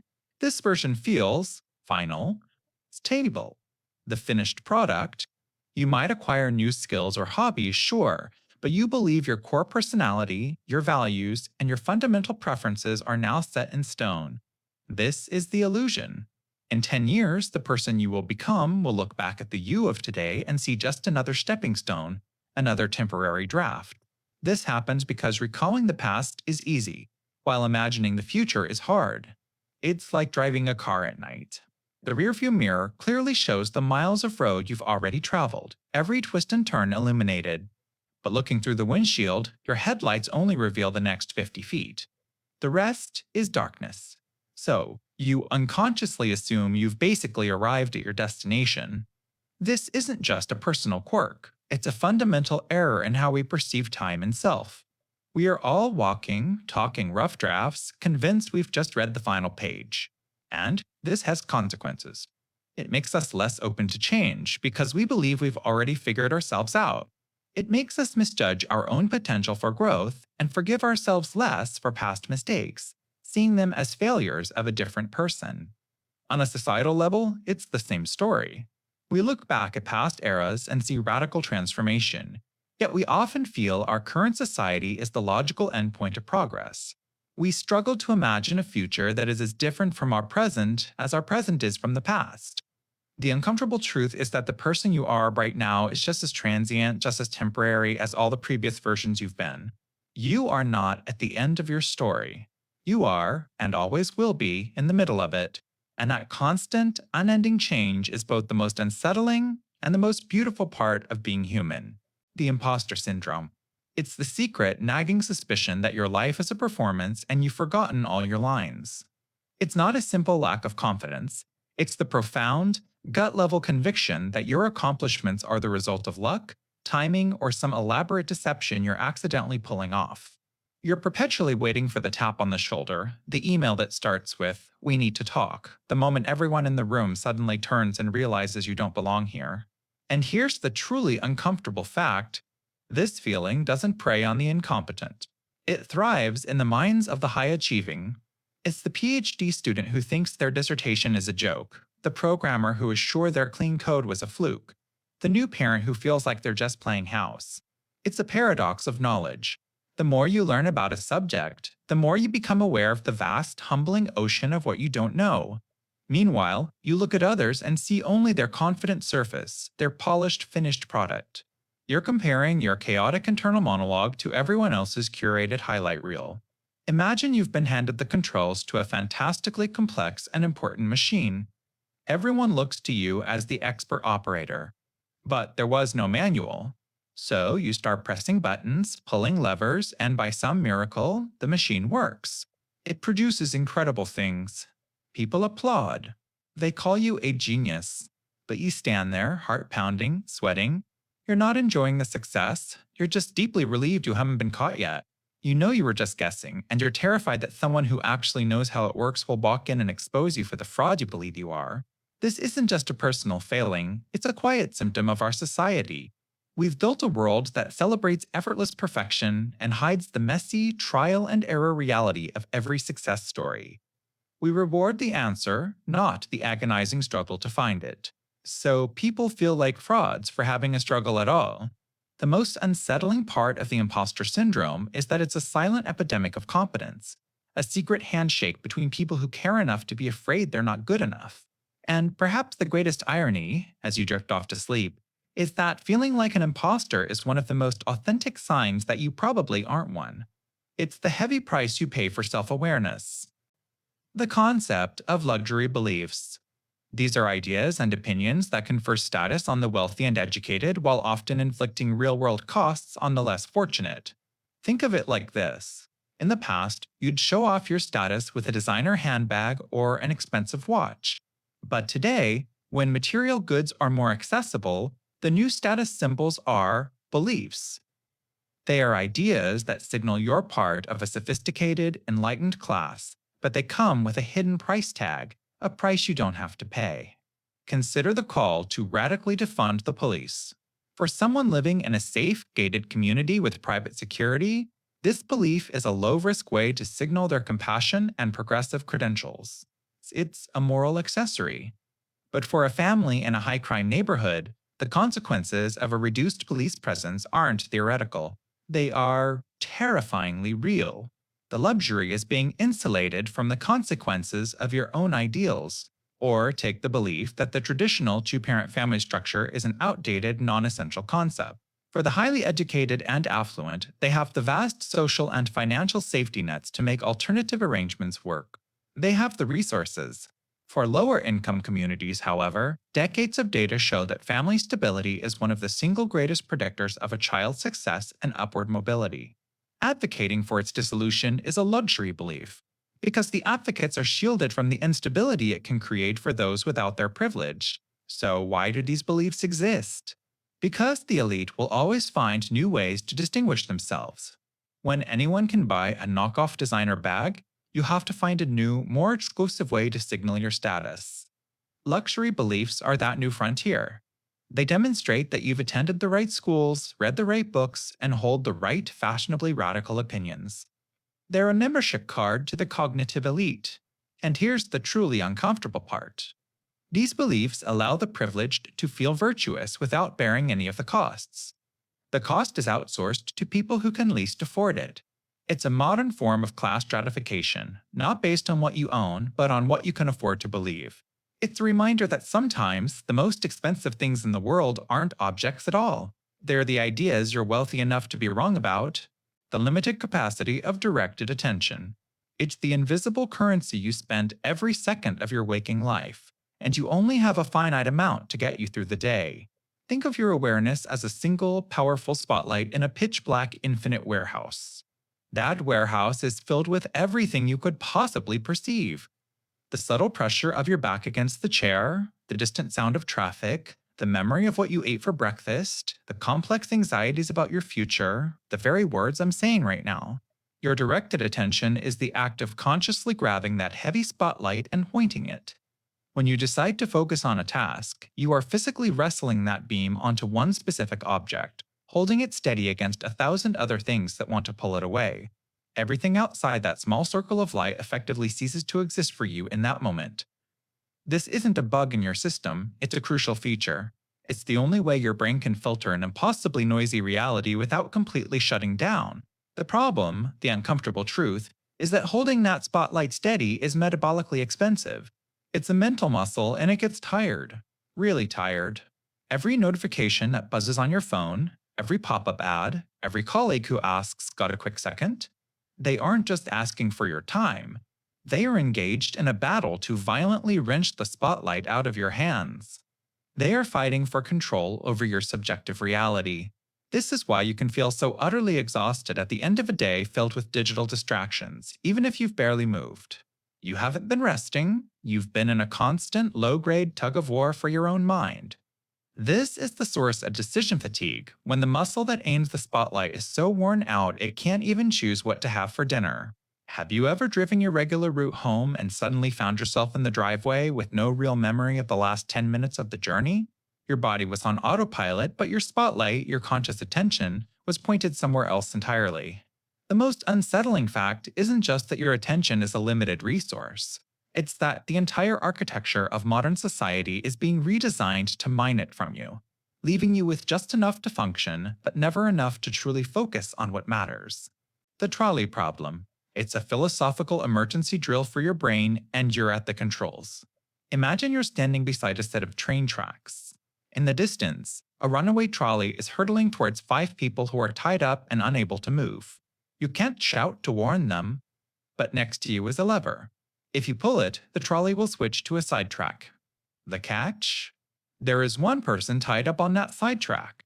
You are faced with a terrible choice. Do nothing, and 5 people will die. Or pull the lever, and 1 person will die. What do you do? Most people, when presented with this, say they'd pull the lever.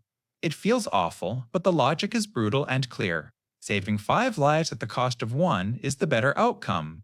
It's a grim calculation, a decision made from a distance that reduces an unspeakable tragedy to simple, terrible arithmetic.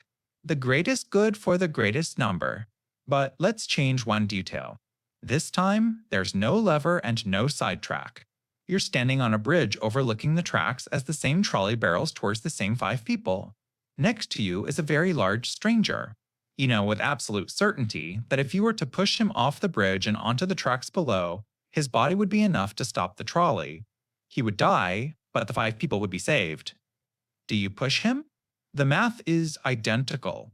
1 life in exchange for 5. Yet for most people, the answer flips to a hard no. Why? Because pulling a lever feels indirect, almost sanitized. But pushing someone with your own 2 hands? That's personal. That's visceral. The choice moves from your calculating prefrontal cortex to your gut. It's the difference between being a distant operator and a direct cause of harm. And here is the truly uncomfortable part. The trolley problem reveals that our moral compass isn't a fixed, reliable instrument. It's deeply inconsistent, swayed by physical proximity and emotional disgust. We aren't the purely logical, ethical beings we imagine ourselves to be. This isn't just a classroom game either. It's the ethical dilemma we are currently programming into our self-driving cars. In an unavoidable crash, does the car swerve to hit 1 person to save its passengers? Who makes that call? The programmer? You, when you buy the car? The trolley problem was never designed to be solved. It's a mirror, and what it reflects back about our own moral wiring is rarely a comfortable sight. The Matthew effect. It's named after a chillingly simple verse in the Bible. For to everyone who has, more will be given, but from the one who has not, even what he has will be taken away. It's the principle of accumulated advantage, the uncomfortable truth that success breeds more success, and disadvantage creates a downward spiral. Think of society as a massive online game. Some players start with the rare, powerful item already in their inventory. This item lets them defeat monsters faster, earn more experience, and level up quicker. As they level up, they get access to even better quests and more powerful items. Meanwhile, you started with a basic wooden sword. You're fighting the same monsters, but it takes you 10 times as long. By the time you've earned enough to buy a slightly better sword, the other player is already a legend, their advantage compounding with every single action. You're not lazy, you're just playing the same game on a much harder difficulty setting. We see this everywhere. In science, a famous researcher's name on a paper guarantees it more attention and citations than the exact same paper published by an unknown team. The established get more established. In education, a child who learns to read early finds reading enjoyable. So they read more, expand their vocabulary, and absorb more knowledge, creating a massive gap between them and the child who struggles and begins to hate books. Their small initial advantage in reading becomes a huge advantage in life. And of course, there's money. Wealth isn't just a pile of cash, it's a tool that creates more wealth through investments, access, and influence. Poverty, on the other hand, is expensive. It costs you in late fees, higher interest rates, and missed opportunities.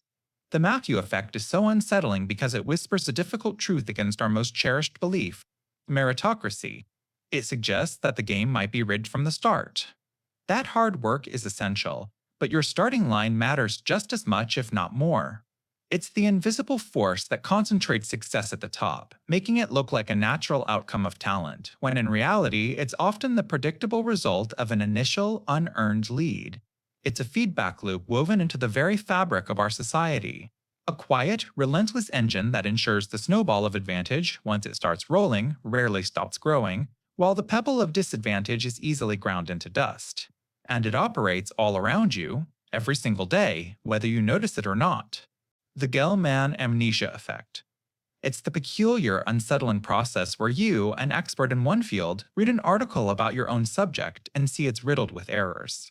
You're a software engineer, and you read a story on the future of AI that gets the basic terminology wrong. You're a biologist, and you see a piece on evolution that is a complete caricature. You spot the mistakes, the misunderstandings, the lazy reporting.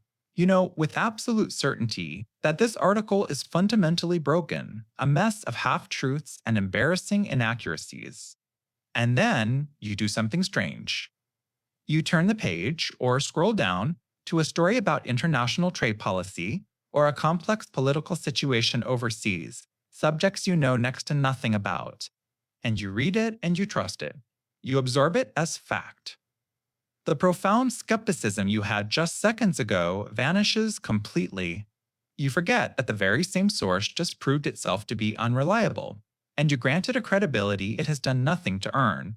It's like going to a restaurant where the chef personally serves you a steak that is, without question, the worst thing you've ever eaten. It's burnt, it's the wrong cut, the seasoning is all wrong. You know for a fact the chef can't cook a steak. But then you watch them send out a delicate fish dish to the next table and you think to yourself, wow, that probably tastes amazing. You wouldn't do that. But with information, we do it every single day. This isn't just about newspapers. It's about every podcast, every documentary, every news feed you consume. The effect reveals a critical glitch in our thinking. We compartmentalize our distrust. We fail to apply the specific lesson. This source is flawed to a general rule. We want to believe in the integrity of the information we consume because the alternative is terrifying. The alternative is admitting that the scaffolding of our reality, our understanding of the world outside our own little bubble, is built by people who might be just as wrong about everything else as they were about that one thing we actually understood. The Gell-Mann amnesia effect is so uncomfortable because it's not a conspiracy. It's not malice. It's a quiet, cognitive shortcut. It's the brain's desperate attempt to build a coherent picture of the world, even if it has to use faulty parts. It's the moment you see the crack in the wall, but then turn away and forget it was ever there, choosing to believe the rest of the house is perfectly sound. The Abilene paradox. It's the silent agreement to do something nobody actually wants to do. It's a phenomenon where a group of people collectively decide on a course of action that is counter to the preferences of many, or even all, of the individuals in the group. Think about it like this. It's a sweltering Texas afternoon. A family is sitting on a porch, fanning themselves. Someone idly suggests, "Why don't we drive to Abilene for dinner?" It's a terrible idea. A long, hot, dusty drive in a car with no air conditioning for a mediocre meal. But one person, not wanting to seem like a downer, says, "Sure, sounds like a good idea." Then the next person, assuming the first two are genuinely enthusiastic, agrees as well. And so on. So they all pile into the car. They endure the miserable 100-mile round trip, eat a forgettable meal, and return home exhausted. It's only then that someone finally confesses, "To be honest, I never really wanted to go. I just went because I thought everyone else did." And one by one, the truth comes out. Nobody wanted to go to Abilene, not a single person. They all took a trip they didn't want simply because they incorrectly believed it was the group's consensus. This isn't just about a bad road trip. This is the anatomy of 1,000 pointless meetings you've sat through. It's the reason teams launch products that everyone privately thinks will fail. The paradox is so insidious because it's not about managing disagreement. It's about the failure to manage agreement. We are often more anxious about rocking the boat and separating ourselves from the group than we are about speaking our own truth. We create a phantom consensus, an illusion of collective will, and then we dutifully follow it, even if it leads us somewhere we despise. Each person thinks they are the lone dissenter, the odd one out, so they stay quiet. In our desperate attempt to be agreeable, we become collectively miserable. You see, the real destination of the Abilene paradox isn't a town in Texas. It's a place called regret, built on a foundation of silence, where everyone arrives wondering why they ever agreed to the journey in the first place. The nostalgia bias. It's the subtle, comforting lie your memory tells you. The quiet insistence that the music of your youth was objectively better, that summers were longer, and that life was somehow simpler. It's the emotional gravity that pulls you toward a golden-hued version of the past. A warm, sepia-toned photograph you retreat to when the high-definition chaos of the present becomes too much. Think of your memory not as a perfect video recording, but as a carefully curated photo album. Over the years, your mind acts as the curator. It selects the best snapshots, the laughter at a family dinner, the feeling of the sun on your skin during a vacation, the thrill of a first achievement, but it quietly tucks away the other photos, the ones capturing the anxiety, the crushing boredom of a Tuesday afternoon, the everyday frustrations. It doesn't erase them, but it puts the glossy, happy pictures on the front page. After a while, you start to believe the highlight reel is the full story. And why does your brain do this? It's a brilliant coping mechanism. The present is relentlessly complex. It's filled with responsibilities, disappointments, and the constant hum of low-grade stress. Your past, when viewed through the nostalgia filter, is free of that. You remember the freedom of being a teenager, but you've forgotten the intense social pressure and the crippling uncertainty about your future. This edited history provides a psychological safe harbor, a comforting narrative that you were once part of something pure and good. But here is the uncomfortable truth. This bias isn't just a personal quirk. It's a powerful societal force. It's the engine that powers the myth of the good old days, a past that, for many people, was anything but good. This romanticized history conveniently overlooks systemic problems and injustices, creating a false benchmark against which we unfairly judge the present. It makes us yearn for a simplified world that never truly existed, often making us resistant to the messy, necessary work of progress. We end up trying to recreate a memory, not a reality. So the warmth you feel for your past is real, but the perfection you assign to it is an illusion. It's a beautiful, and perhaps necessary, story your mind tells itself. The challenge is to appreciate that story without letting it distort your view of the world as it is and as it could be. Because your memory is a brilliant storyteller but a terribly unreliable historian, Goodhart's law, It's the observation that when a measure becomes a target, it ceases to be a good measure. Let's make that simple. Imagine you want to get healthier. You decide the best measure of your health is the number on the bathroom scale. So, you make lowering that number your one and only target. What happens? You don't necessarily get healthier. Instead, you start optimizing for the number. You skip meals, you dehydrate yourself before you step on a scale. The number might go down, but you're losing muscle and feeling terrible. The scale, your chosen measure, has become the target, and it's no longer measuring what you actually care about, your well-being. This simple idea is one of the most uncomfortable truths about our society, because once you see it, you can't unsee it. It is everywhere. Think about education.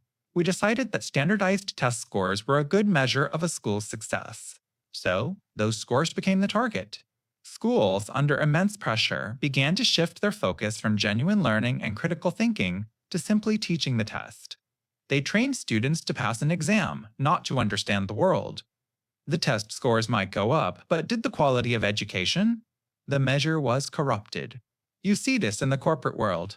A company wants to measure a programmer's productivity, so they start counting lines of code. Suddenly, the target is just to write more lines. Programmers begin writing bloated, inefficient code to hit their metric. The real goal, productivity, actually goes down. Or consider a customer support center judged on average call time. The incentive isn't to solve your problem, it's to get you off the phone as quickly as possible, whether your issue is fixed or not. This is the quiet, pervasive engine behind so many of society's dysfunctions.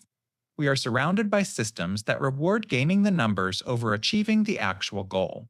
From hospital wait times that lead to patients being held in ambulances just outside the emergency room door, to police departments with arrest quotas that can incentivize targeting the innocent. We chase the symbol of success, and in doing so, we abandon success itself. Goodhart's law reveals a fundamental flaw in how we try to manage our world. By reducing a complex reality like health or justice to a single number, we create a powerful incentive to manipulate it, often destroying the very thing we set out to improve. The non-ergodicity of life. It's the formal name for a chillingly simple idea. The average experience of a group is not the same as your experience over time, and this disconnect governs almost everything. Let's use an analogy. Imagine 100 people are invited to play a game. For a small fee, they can play one round of Russian roulette, with a 1 in 6 chance of failure.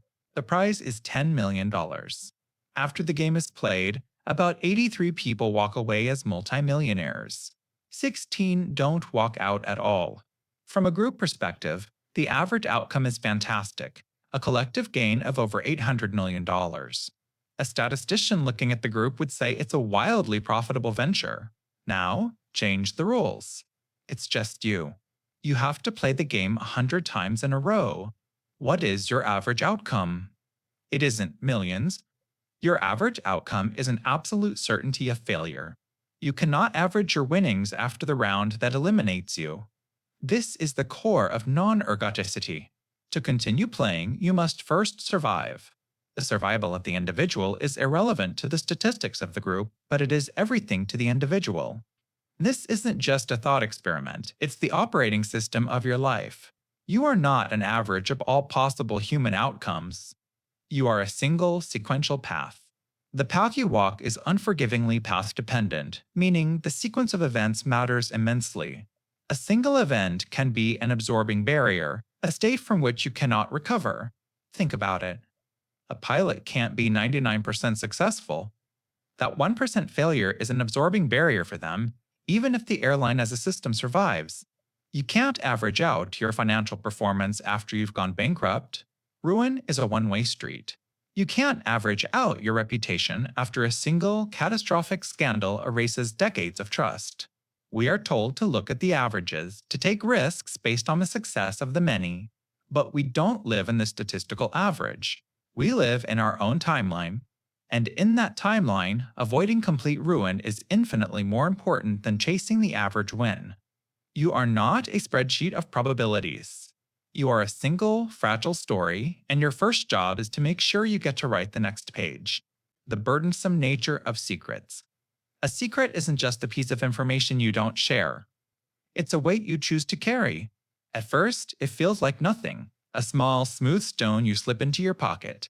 You tell yourself it's for a good reason: to protect someone's feelings, to avoid a difficult conversation, to preserve an image of yourself that you've worked hard to build. You can feel it there, but it's manageable. You can still walk, still function. It's just a stone. But the human mind isn't designed for long-term concealment. Keeping that stone hidden requires constant, low-level energy. Think of it like an app running in the background of your mind, forever draining your cognitive battery.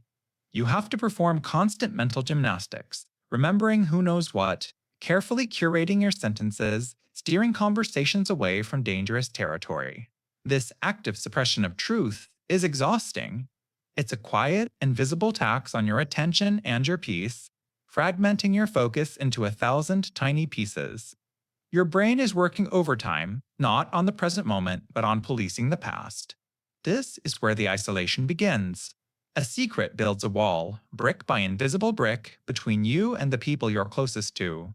It creates a small, locked room inside of you that no one else can enter. You might be laughing with friends, sharing a meal with family, but a part of your reality is partitioned off. You are performing. You are the only one who knows that a certain line of dialogue, a certain memory, is a carefully constructed fiction. This creates a profound loneliness, a disconnection that can exist even in the most crowded room. Over time, that stone in your pocket never stays a stone. It grows. Secrets rarely exist in a vacuum. They often demand new, smaller secrets to protect them. The single stone becomes a collection of them, then a rock, and soon a boulder. The burden becomes exponential. The longer you carry it, the more it warps your posture, the more it changes how you move through the world.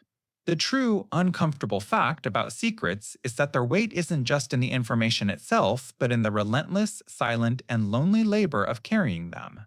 And the heaviest part is that you are both the prisoner and your own warden. The psychological effect of debt. It's more than just numbers on a statement. It's a low-frequency hum in the back of your mind, a constant, quiet alarm that never quite turns off. Debt creates what psychologists call a scarcity mindset. Think of your brain's processing power, your mental bandwidth, as a finite resource. When you're in debt, a significant portion of that bandwidth is perpetually occupied. It's like trying to run complex software on a computer that has a dozen other programs running in the background. Every decision you make, from what to eat for lunch to how to respond to a friend's text, is filtered through the lens of that debt.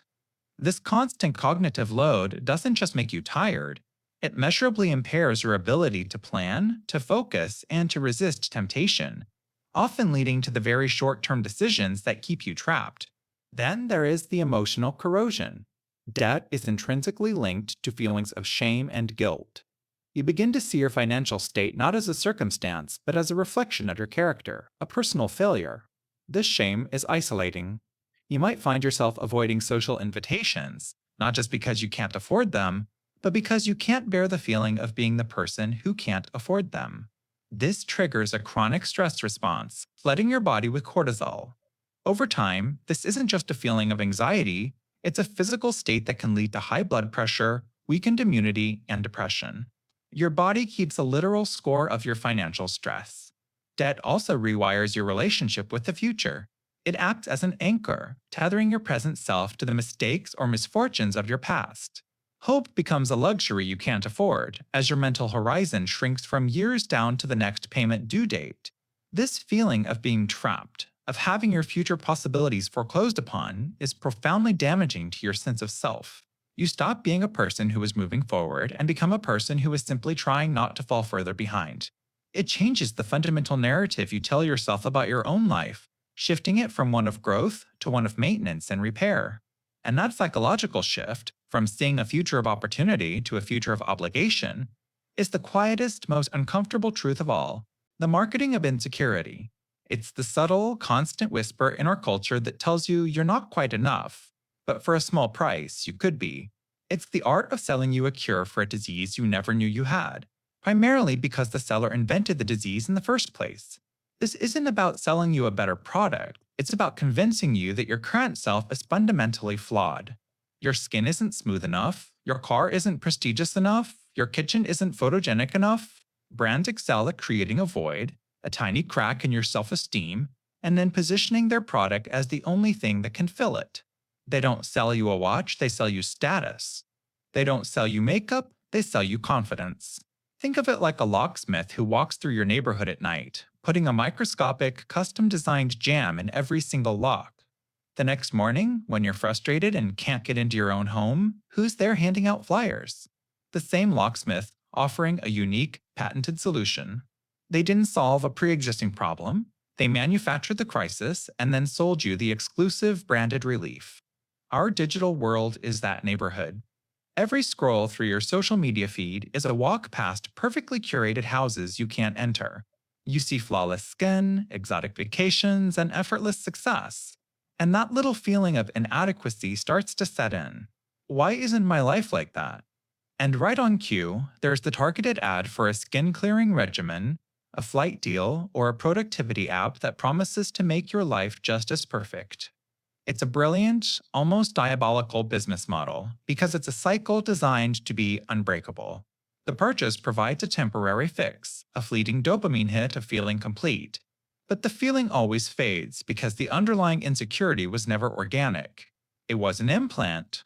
And once the high is gone, the system is ready with a new, previously unnoticed flaw for you to discover and a new product to sell you as the only answer. The truly uncomfortable fact is that the goal was never for you to actually find happiness or arrive at a state of contentment. The goal is to keep you on the consumer treadmill, forever chasing a version of yourself that is always just one purchase away. Because a person who is genuinely secure and happy with what they have is the worst possible customer. The illusion of control. It's the ghost in the machine of your mind, the invisible hand you think is yours, pushing the dice to land on your number.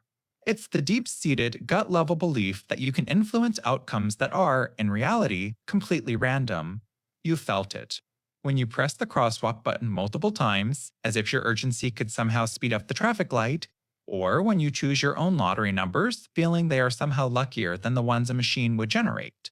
This isn't a flaw in your thinking, it's a feature. Your brain is a pattern-seeking machine, and it despises chaos. The idea that the world is overwhelmingly random is terrifying. So, to protect you from this anxiety, your mind weaves a comforting story. A story in which you are the protagonist, influencing the plot. This illusion provides a sense of agency, a buffer against the harsh reality of helplessness. It's a psychological security blanket in a universe that offers none. Think of it like this. You are a small child sitting in the passenger seat of a car, holding a toy steering wheel. As the car turns left, you turn your little plastic wheel left. As it speeds up, you press your foot down on an imaginary pedal. From your limited perspective, your actions are perfectly correlated with the car's movements. You feel the thrill of the turn, the rumble of the engine, and you believe, with all your heart, that you are the one driving. You feel powerful. In control. This is how most of us navigate our lives. We clutch our own toy steering wheels, mistaking correlation for causation. We create rituals before a big presentation or wear a lucky shirt for an exam, believing these actions steer the outcome. We analyze the stock market, thinking we can outsmart its fundamental randomness. We look back at our successes and build a neat narrative of skill and foresight, editing out the enormous role of pure, dumb luck. The truly uncomfortable fact is realizing that you're holding a toy. That many of the most significant events in your life where you were born, the opportunities you stumbled into, the random encounters that changed everything, were decided by a driver you can't see. The challenge isn't to grip your wheel tighter. It's to learn to appreciate the ride and to focus on the one thing you can truly steer, yourself. The normalization of deviance. It's the reason a small crack in your phone screen can become a spiderweb of shattered glass that you somehow still use every day. It's not a sudden event, it's a slow, creeping acceptance of a lower standard, until that lower standard becomes the new, unquestioned normal. The term was famously used by sociologist Diane Vaughan to explain the Space Shuttle Challenger disaster. She discovered the catastrophe wasn't born from one single reckless choice. It was the final, tragic result of a long chain of tiny, seemingly harmless decisions. Think of it like a leaky faucet in your home. At first, it's one drip. Drip. Annoying, but you can ignore it. A week later, it's a steady trickle. You get used to the sound.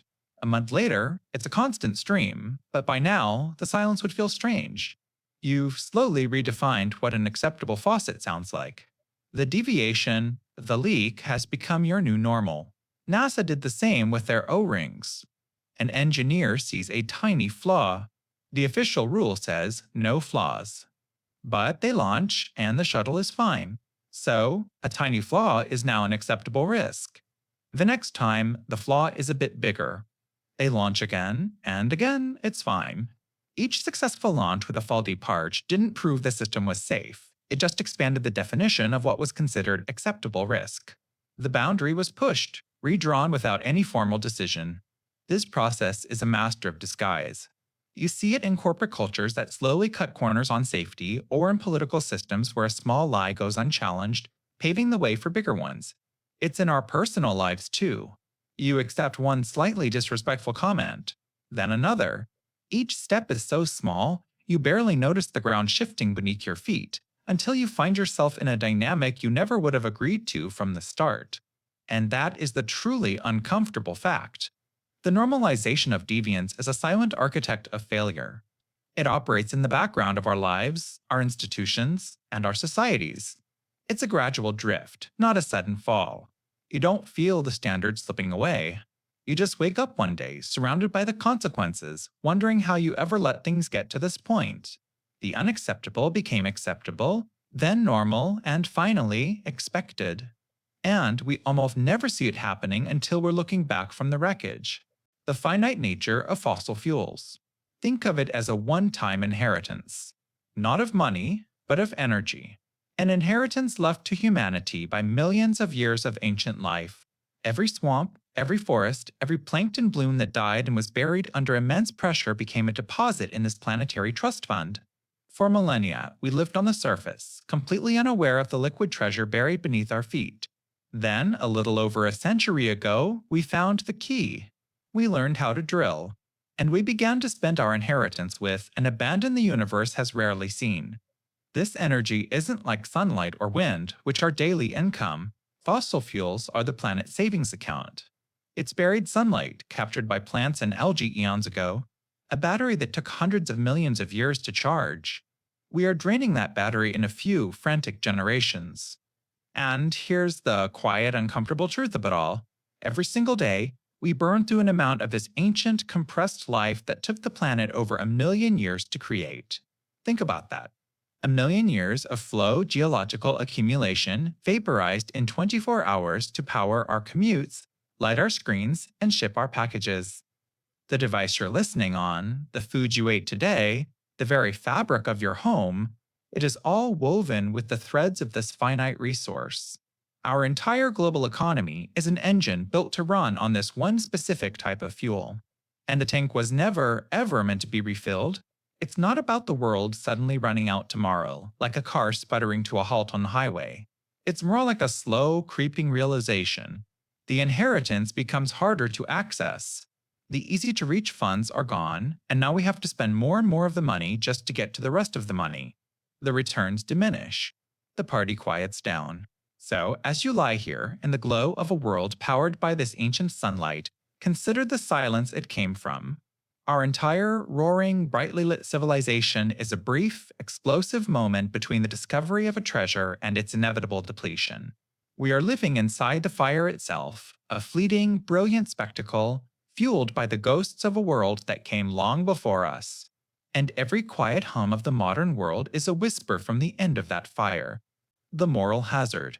It's the uncomfortable truth that when we are protected from the consequences of our actions, we tend to act more recklessly. It's not about being a bad person. It's about being a person, responding predictably to a change in the rules. It's the safety feature that quietly encourages you to drive a little faster, the insurance policy that makes you wonder, just how deep is that puddle? Think of a trapeze artist soaring high above the crowd. Without a net, every single movement is a symphony of precision and fear.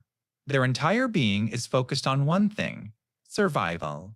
Now, stretch a vast safety net below them. The fear doesn't vanish, but it changes. It becomes background noise. Suddenly, a triple somersault doesn't seem impossible, it seems intriguing. The artist is incentivized to attempt more spectacular, and therefore more dangerous, tricks. The very system designed to save them from a fall is the thing that makes a fall more likely. The net changes the performance. This dynamic doesn't just live in the circus tent, it lives in the boardrooms of our global economy. It was the ghost in the machine of the 2008 financial crisis. Banks took on colossal, world breaking risks, bundling and selling debt they knew was toxic. Why? Because of an implicit guarantee. They sensed they had a net.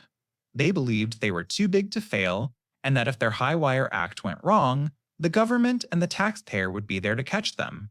The profits were theirs to keep, but the catastrophic losses could be socialized. It's a game where you can privatize the winnings and publicize the failures. And once you see it everywhere, even in yourself. The friend who always covers your tab might find you reaching for your wallet a little slower. The company with a no questions asked return policy might find you ordering 3 sizes of the same shirt. It's a subtle corrosion of caution. We don't consciously decide to be more careless. The absence of consequence simply lowers our guard. Herein lies the truly unsettling part. The moral hazard suggests that much of our virtue, our prudence, our caution, our responsibility isn't a fixed trait, but a practical response to danger. We build systems to shield ourselves from the harsh realities of failure, but in doing so, we create a new, invisible risk. We create an environment where the rational choice is to be a little less careful. It's a fundamental bug in the human operating system, a paradox where the search for perfect safety can lead us right to the edge of the cliff. The preference for simpler, wrong answers. Why does a neat, tidy lie feel so much more comforting than a messy, complicated truth? The answer isn't about intelligence. It's about energy. Your brain is fundamentally lazy, not in a moral sense, but in a biological one.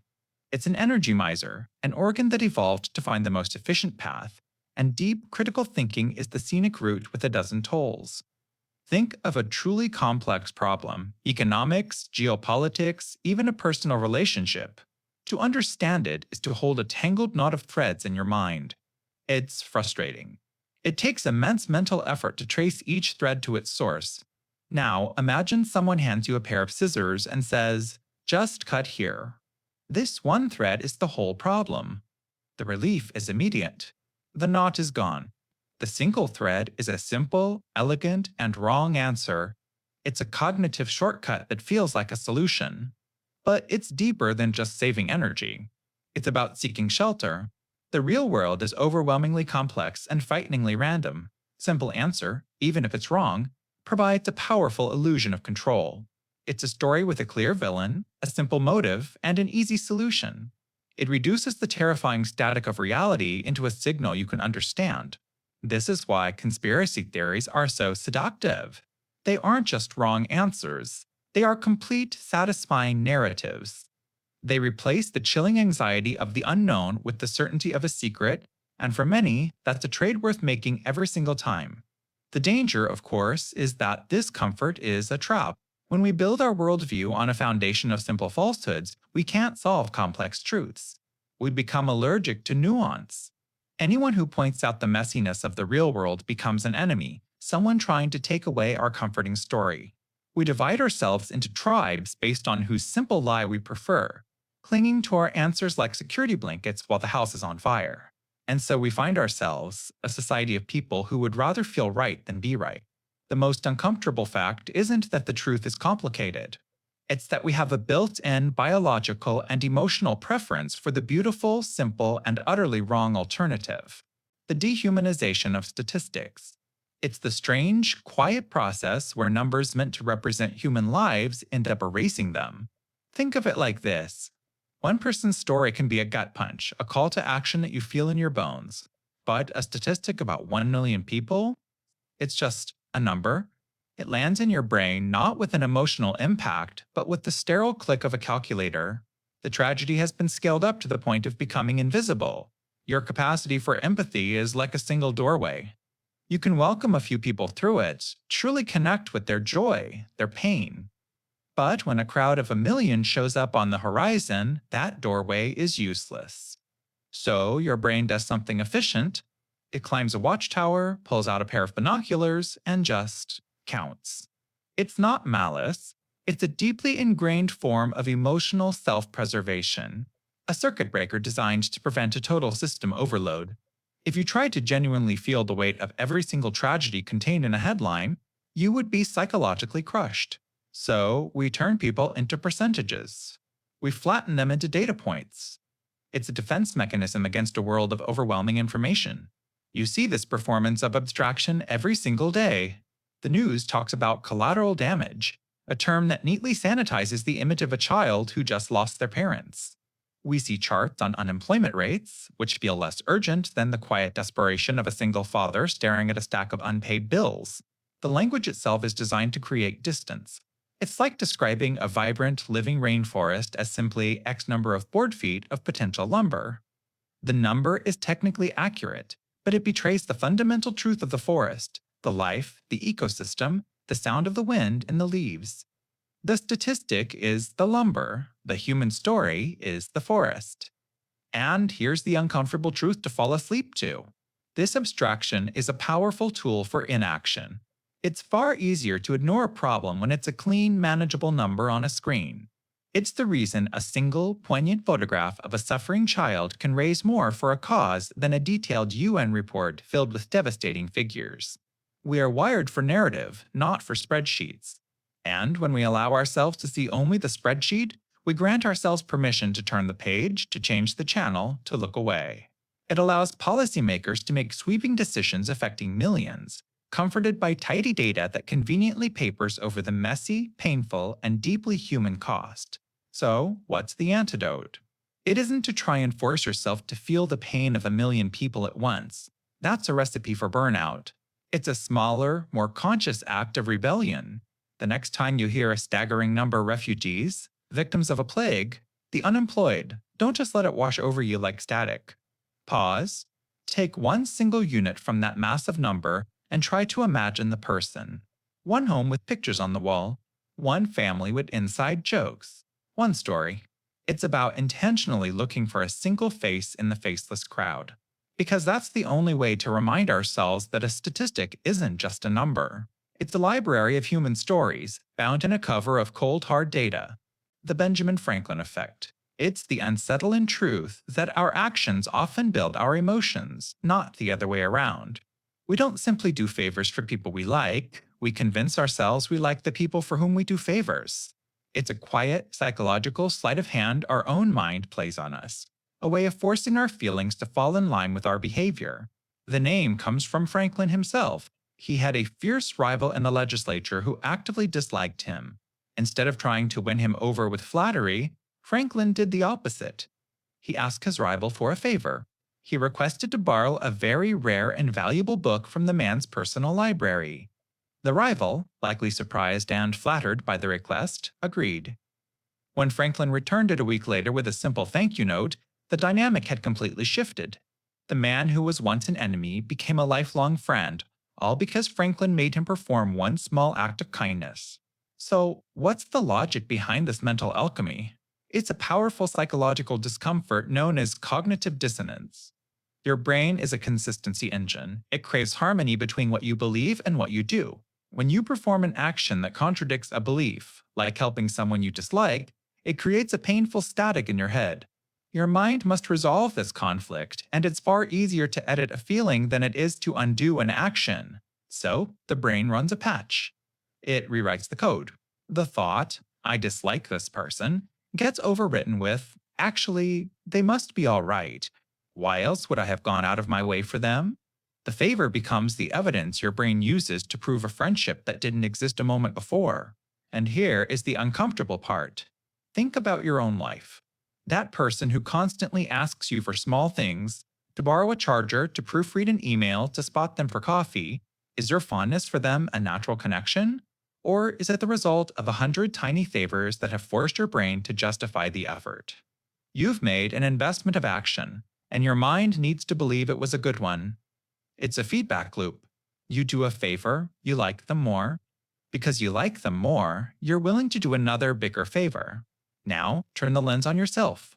When you go above and beyond for someone, are you acting out of pre-existing affection, or are you manufacturing it on the spot? The effect reveals that kindness isn't just a passive reflection of our inner state. It's an active tool, and like any tool, it can be used to build something genuine or to subtly manipulate a reality into existence, one small, forgotten favor at a time. The filter bubble. It's the invisible architecture of your online life, a personalized universe quietly built around you, one click at a time. It's not a conspiracy, it's just code. Code designed to do one thing very, very well: keep you engaged. Every time you like a post, watch a video, or even just pause for a second longer on an image, an algorithm takes a note. It learns your preferences, your politics, your fears, and your desires. And then it begins to curate your reality. It starts to feed you more of what it thinks you want, creating a stream of information that confirms your existing beliefs. Imagine you walk into a cosmic restaurant. The first time you order a burger. The algorithm, your waiter, sees you enjoyed it. The next time you come in, it suggests another burger, maybe with a slight variation. Soon, the menu it shows you is filled with nothing but burgers. You might see a beef burger, a chicken burger, a veggie burger, but you won't see the pasta, the salads, or the soups that other diners are eating. You begin to believe the entire restaurant only serves burgers. This is the seductive comfort of the filter bubble. It's a warm, frictionless world where you are always right. Your opinions are constantly validated, your worldview is echoed back to you, and you rarely encounter ideas that challenge or upset you. It feels good. It feels safe. But here is the uncomfortable truth. Discomfort comes at a cost. While you're enjoying your perfectly tailored reality, your empathy for those outside your bubble begins to atrophy. Your understanding of the world shrinks. People with different views cease to be people with different opinions. They become caricatures, easily dismissed because you never encounter the nuance of their arguments. The most insidious part is that the walls of this bubble are perfectly transparent. You don't see them. You don't feel the gentle nudges of the algorithm guiding you down a specific path. You simply scroll through your personalized world, feeling informed and connected, never realizing that the window you're looking through is actually a mirror, showing you only a reflection of yourself. You are the sole resident of a universe designed just for you, and you may never even notice the locks on the door. The concept of death by 1,000 cuts. It's an ancient form of torture where a person was methodically undone by countless small wounds. But its most terrifying modern form isn't found in a history book. It's found in the slow, almost invisible erosion of the things you care about most. Think about it. A great relationship rarely ends in a single, cinematic explosion. It bleeds out. It dies from 1,000 tiny neglects. The text message that went unread, the dismissive sigh during a story, the promise to do it later that becomes never. Each one is a paper cut. So small you tell yourself it doesn't matter, but the cuts accumulate, and one day you wake up next to a stranger, wondering how all the life drained out of your love. It's the same with your career. Burnout isn't a sudden event, it's an accumulation. It's the project you inherited without complaint, the weekend email you felt obligated to answer, the quick favor that becomes a permanent part of your job description. Each one is a tiny incision on your passion. You barely feel it. You adapt. You keep going. Until one morning, the thought of opening your laptop feels like lifting a mountain, and you can't remember why you ever cared in the first place. And this is where the concept becomes truly uncomfortable, because this is how societies crumble. Not always with a bang, but with 1,000 quiet concessions. A law is subtly rewritten. A civil liberty is traded for a feeling of security. A critical voice is dismissed as too extreme. A standard of public decency is lowered just a little. No single act is the end of the world. We are assured of this. Each cut is presented as reasonable, necessary even, but collectively, they sever the tendons of a free and open society, leaving it weak, anemic, and vulnerable to a final blow that only looks like the cause of death. The ultimate uncomfortable truth of the 1,000 cuts is our own tolerance for them. We are conditioned to watch for the single, devastating swing of the axe, so we don't notice the 1,000 tiny blades already at work.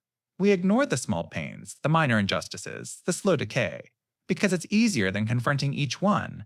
And so, as you drift off, maybe ask yourself, What small cuts have you been ignoring? What vital part of your life or your world is slowly bleeding out, one tiny, unnoticeable drop at a time? The social utility of white lies. They are the invisible mortar holding the bricks of society together. The uncomfortable truth is that without them, the entire structure would crumble into a pile of raw, painful honesty. Think about it. These aren't the grand, malicious deceptions of villains. They are the small, almost instinctual falsehoods we use every day. When your friend, glowing with pride, asks if you like their questionable new haircut, what is the more virtuous response? Is it the brutal truth that crushes their spirit, or the gentle lie that preserves it? You're not lying for your own gain, you're bending the truth as an act of kindness. You're prioritizing a person's feelings over a cold, objective fact. Consider white lies as the shock absorbers on the vehicle of human interaction. A world of radical, unfiltered honesty would be a ride so jarring, so emotionally violent, that most of us would simply refuse to be passengers. Every minor flaw, every fleeting negative thought, every harsh internal critique would be a pothole that sends a jolt right through our relationships. Instead, we use these tiny fictions to smooth out the ride. I'm fine, we say when we're not, to avoid burdening a stranger. Sorry, I have other plans, we offer, instead of the more painful, I'd rather not spend my evening with you. This isn't a moral failing. It's a social strategy developed over millennia to allow flawed, sensitive creatures to coexist in dense communities. The person who practices radical honesty might believe they are a champion of authenticity, but they are often just a source of social chaos, leaving a trail of bruised egos and fractured connections. We simply aren't emotionally equipped to handle a constant, unvarnished stream of what other people truly think of us. So the unsettling fact we must sit with is this. Our peace, our politeness, and many of our most cherished bonds are built upon a silent, collective agreement to not always say what we mean. We trade little pieces of the truth for the much greater prize of social harmony. They are the quiet, constant, and profoundly necessary act of choosing community over chaos, the gentle fiction that allows us to live with the difficult reality of one another, the Lucretian swerve. It's the idea that deep within the fabric of reality, atoms occasionally, and for no reason at all, make a tiny, unpredictable swerve off their determined path. And here's the uncomfortable part.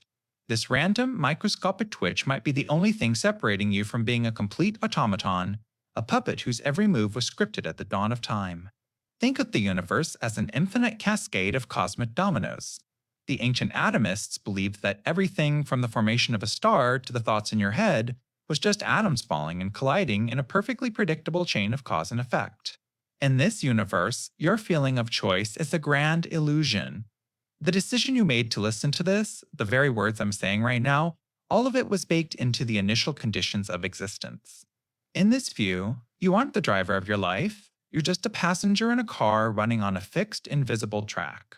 The Roman philosopher Lucretius found this terrifying. He needed a loophole, a crack in the wall of destiny, and he proposed it was the swerve. He argued that these atoms don't always fall in perfectly straight, predictable lines. Every so often, at a random time and in a random place, an atom deviates. It takes a slight, uncaused jog to the side. This single, tiny event breaks the causal chain. That one swerving atom collides with another differently, which collides with another, and the ripple effect cascades upwards from the unseen world to ours, until it eventually creates the possibility for a novel event, an event not preordained. An event like you making a genuine choice. But this solution just trades one uncomfortable fact for another. It saves you from the prison of predestination. But where does it leave you? In a world governed by random chance. Is the decision that originates from a random, meaningless atomic twitch truly your decision? Or are you just confusing a glitch in the cosmic machine for your own free will? It suggests your consciousness is not the author of your life, but merely the narrator of a story written by subatomic dice rolls. So, as you drift off, ponder whether you are a gear in a great clock or a leaf in a random wind. Either way, the driver's seat seems to be empty. The sentience of non-human animals. It's the capacity to have a subjective experience, to feel pain, pleasure, fear, or joy. For centuries, we acted as if consciousness was a light switch, either on for humans or off for everyone else. A simple, comfortable binary. But science has found the switch and discovered it's not a switch at all. It's a dimmer, a vast and nuanced spectrum of awareness. We used to follow the thinking of philosophers like Descartes, who saw animals as mere beast machines, intricate biological puppets reacting to stimuli, with no inner world to speak of. Your dog wagging its tail wasn't joy, it was a mechanical response. This idea allowed us to build our world with a clear conscience. But then we started looking closer. We saw crows holding what can only be described as funerals, gathering around their dead. We saw elephants returning for years to the bones of their loved ones, gently touching them with their trunks. We watched octopuses, creatures whose minds evolved on a completely separate path from our own, appear to change color in their sleep, as if dreaming. In labs, we discovered that rats will actively work to free a trapped companion, choosing empathy over a chocolate treat. In 2012, a prominent group of neuroscientists signed the Cambridge Declaration on Consciousness, stating that the evidence is overwhelming. Humans are not unique in possessing the neurological hardware that generates consciousness. Mammals, birds, and even octopuses all possess the substrates for conscious experience. And here is the uncomfortable truth you can take to bed. We live in a state of profound cognitive dissonance. We cherish our pets, write them into our wills, and mourn them when they're gone, acknowledging their rich emotional lives. Yet, as a society, we operate systems that depend entirely on the opposite premise, that billions of other animals, equally capable of fear and suffering, are just unfeeling products. It's as if we'd spent our history in a room, convinced we were the only ones who could hear the music. Now, we're slowly realizing the room is full, and everyone else has been listening to their own song the entire time. The truly uncomfortable question isn't whether they can reason or if they can talk, but simply, can they suffer? And if they can, what does that ask of you? The inevitability of entropy. Think of it as a cosmic tax on existence. For every moment of order, for every beautiful, complex thing that comes into being, a price must be paid. And that price is an eventual, irreversible slide into chaos. It's the universe's one-way street. It's the reason a hot cup of coffee always cools down, but a cool cup never spontaneously heats up. The heat, once concentrated, yearns to spread out, to disperse into the room until it's indistinguishable from everything else. The universe, it seems, prefers lukewarm. It prefers mess. You see this every day. It's the reason your tidy room, left to its own devices, will always descend into clutter. It takes energy to fold the clothes, to stack the books, to create that little pocket of order. It takes no energy at all for it to fall apart.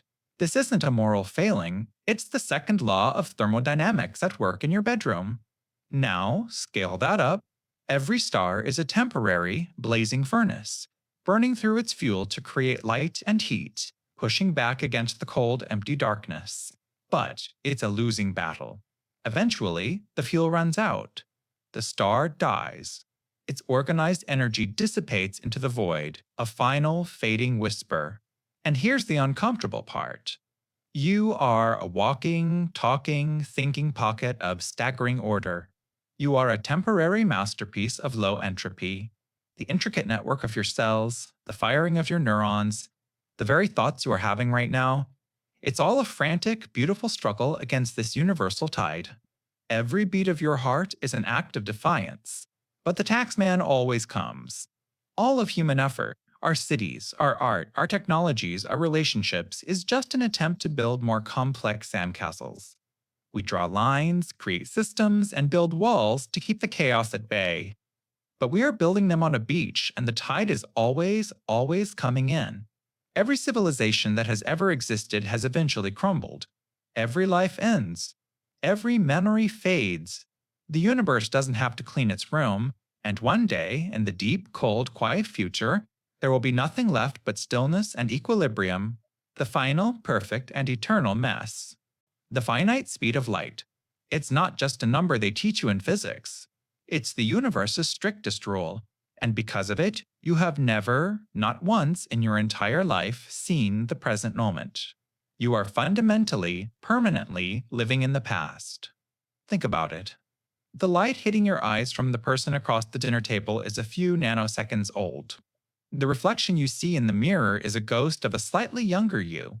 It's a tiny, imperceptible delay, but it's real. You are never seeing things as they are, but as they were. This is the universe's input lag, and it's built into the fabric of reality. But this lag becomes truly unsettling when you look up. The light from the moon is over a second old. The moon you see is never the moon that is there right now. It is the moon from 3 seconds ago. The sun is far more dramatic. It's about 150 million kilometers away, which means its light takes 8 minutes and 20 seconds to reach us. If the sun were to suddenly vanish, you would have no idea. For 8 minutes and 20 seconds, you would continue to feel its warmth and see its light, completely oblivious, living on borrowed time from a star that is already gone. Now, consider the night sky. Each star is a time machine. The North Star, Polaris, is over 400 light-years away. The light you see from it tonight began its journey around the time Galileo was first looking through a telescope. You are seeing history, not astronomy. And here is the truly uncomfortable part. Many of the stars you gaze upon might not even exist anymore.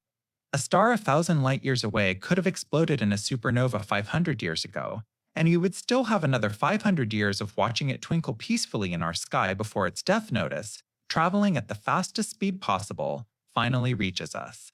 The night sky is not a live broadcast. It's a museum of ancient artifacts, a celestial graveyard where the tombstones are made of light. You are looking at a beautiful, magnificent illusion, a collection of ghosts, and it means we are profoundly alone, not just in space, but in time, forever looking out at a universe that has already moved on. The anthropic principle, it's the unsettling idea that the universe appears perfectly designed for us, for the simple reason that we wouldn't be here to observe it if it wasn't. It's a cosmic tautology that can keep you up at night. Imagine you're facing a firing squad of 100 trained snipers. They all fire, and somehow every single bullet misses you. You might think it's a miracle, a sign of your destiny, but the anthropic view is different. It suggests there might be millions of other executions happening, and we are simply hearing the story from the one person who survived. Your survival isn't proof of a miracle, it's the prerequisite for you to be able to wonder about it in the first place. This is the core of the weak anthropic principle. It's a form of cosmic selection bias. The fundamental constants of our universe, the strength of gravity, the charge of an electron, are so exquisitely fine-tuned that if they were off by the tiniest fraction, stars wouldn't form, planets wouldn't hold together, and life as we know it would be impossible. You look at this cosmic knife edge and think, this must have been for us. But the principle whispers back, you are only having that thought in one of the universes, perhaps one of a countless many where the conditions were just right. It's like a puddle waking up and thinking, wow, this hole I'm in fits me perfectly. The hole wasn't designed for the puddle simply took the shape of the hole it found itself in. You just happen to be the conscious water in a life-permitting ditch. Then there's the more unnerving cousin, the strong anthropic principle. This one suggests that the universe was somehow compelled, by its very laws, to eventually give rise to observers. That our existence isn't just a lucky break in a multiverse, but an inevitable outcome of the cosmos itself. This version flirts with purpose, with a universe that had us in mind from the very beginning. So, which is it? Are you the improbable winner of a cosmic lottery, or the inevitable product of a universe designed to create you? The anthropic principle doesn't give you an answer. It just holds up a mirror to your own existence. It's the ultimate uncomfortable fact. Your consciousness, your ability to even ask, why am I here, is the most powerful filter in the cosmos. You can't observe a universe that couldn't create you.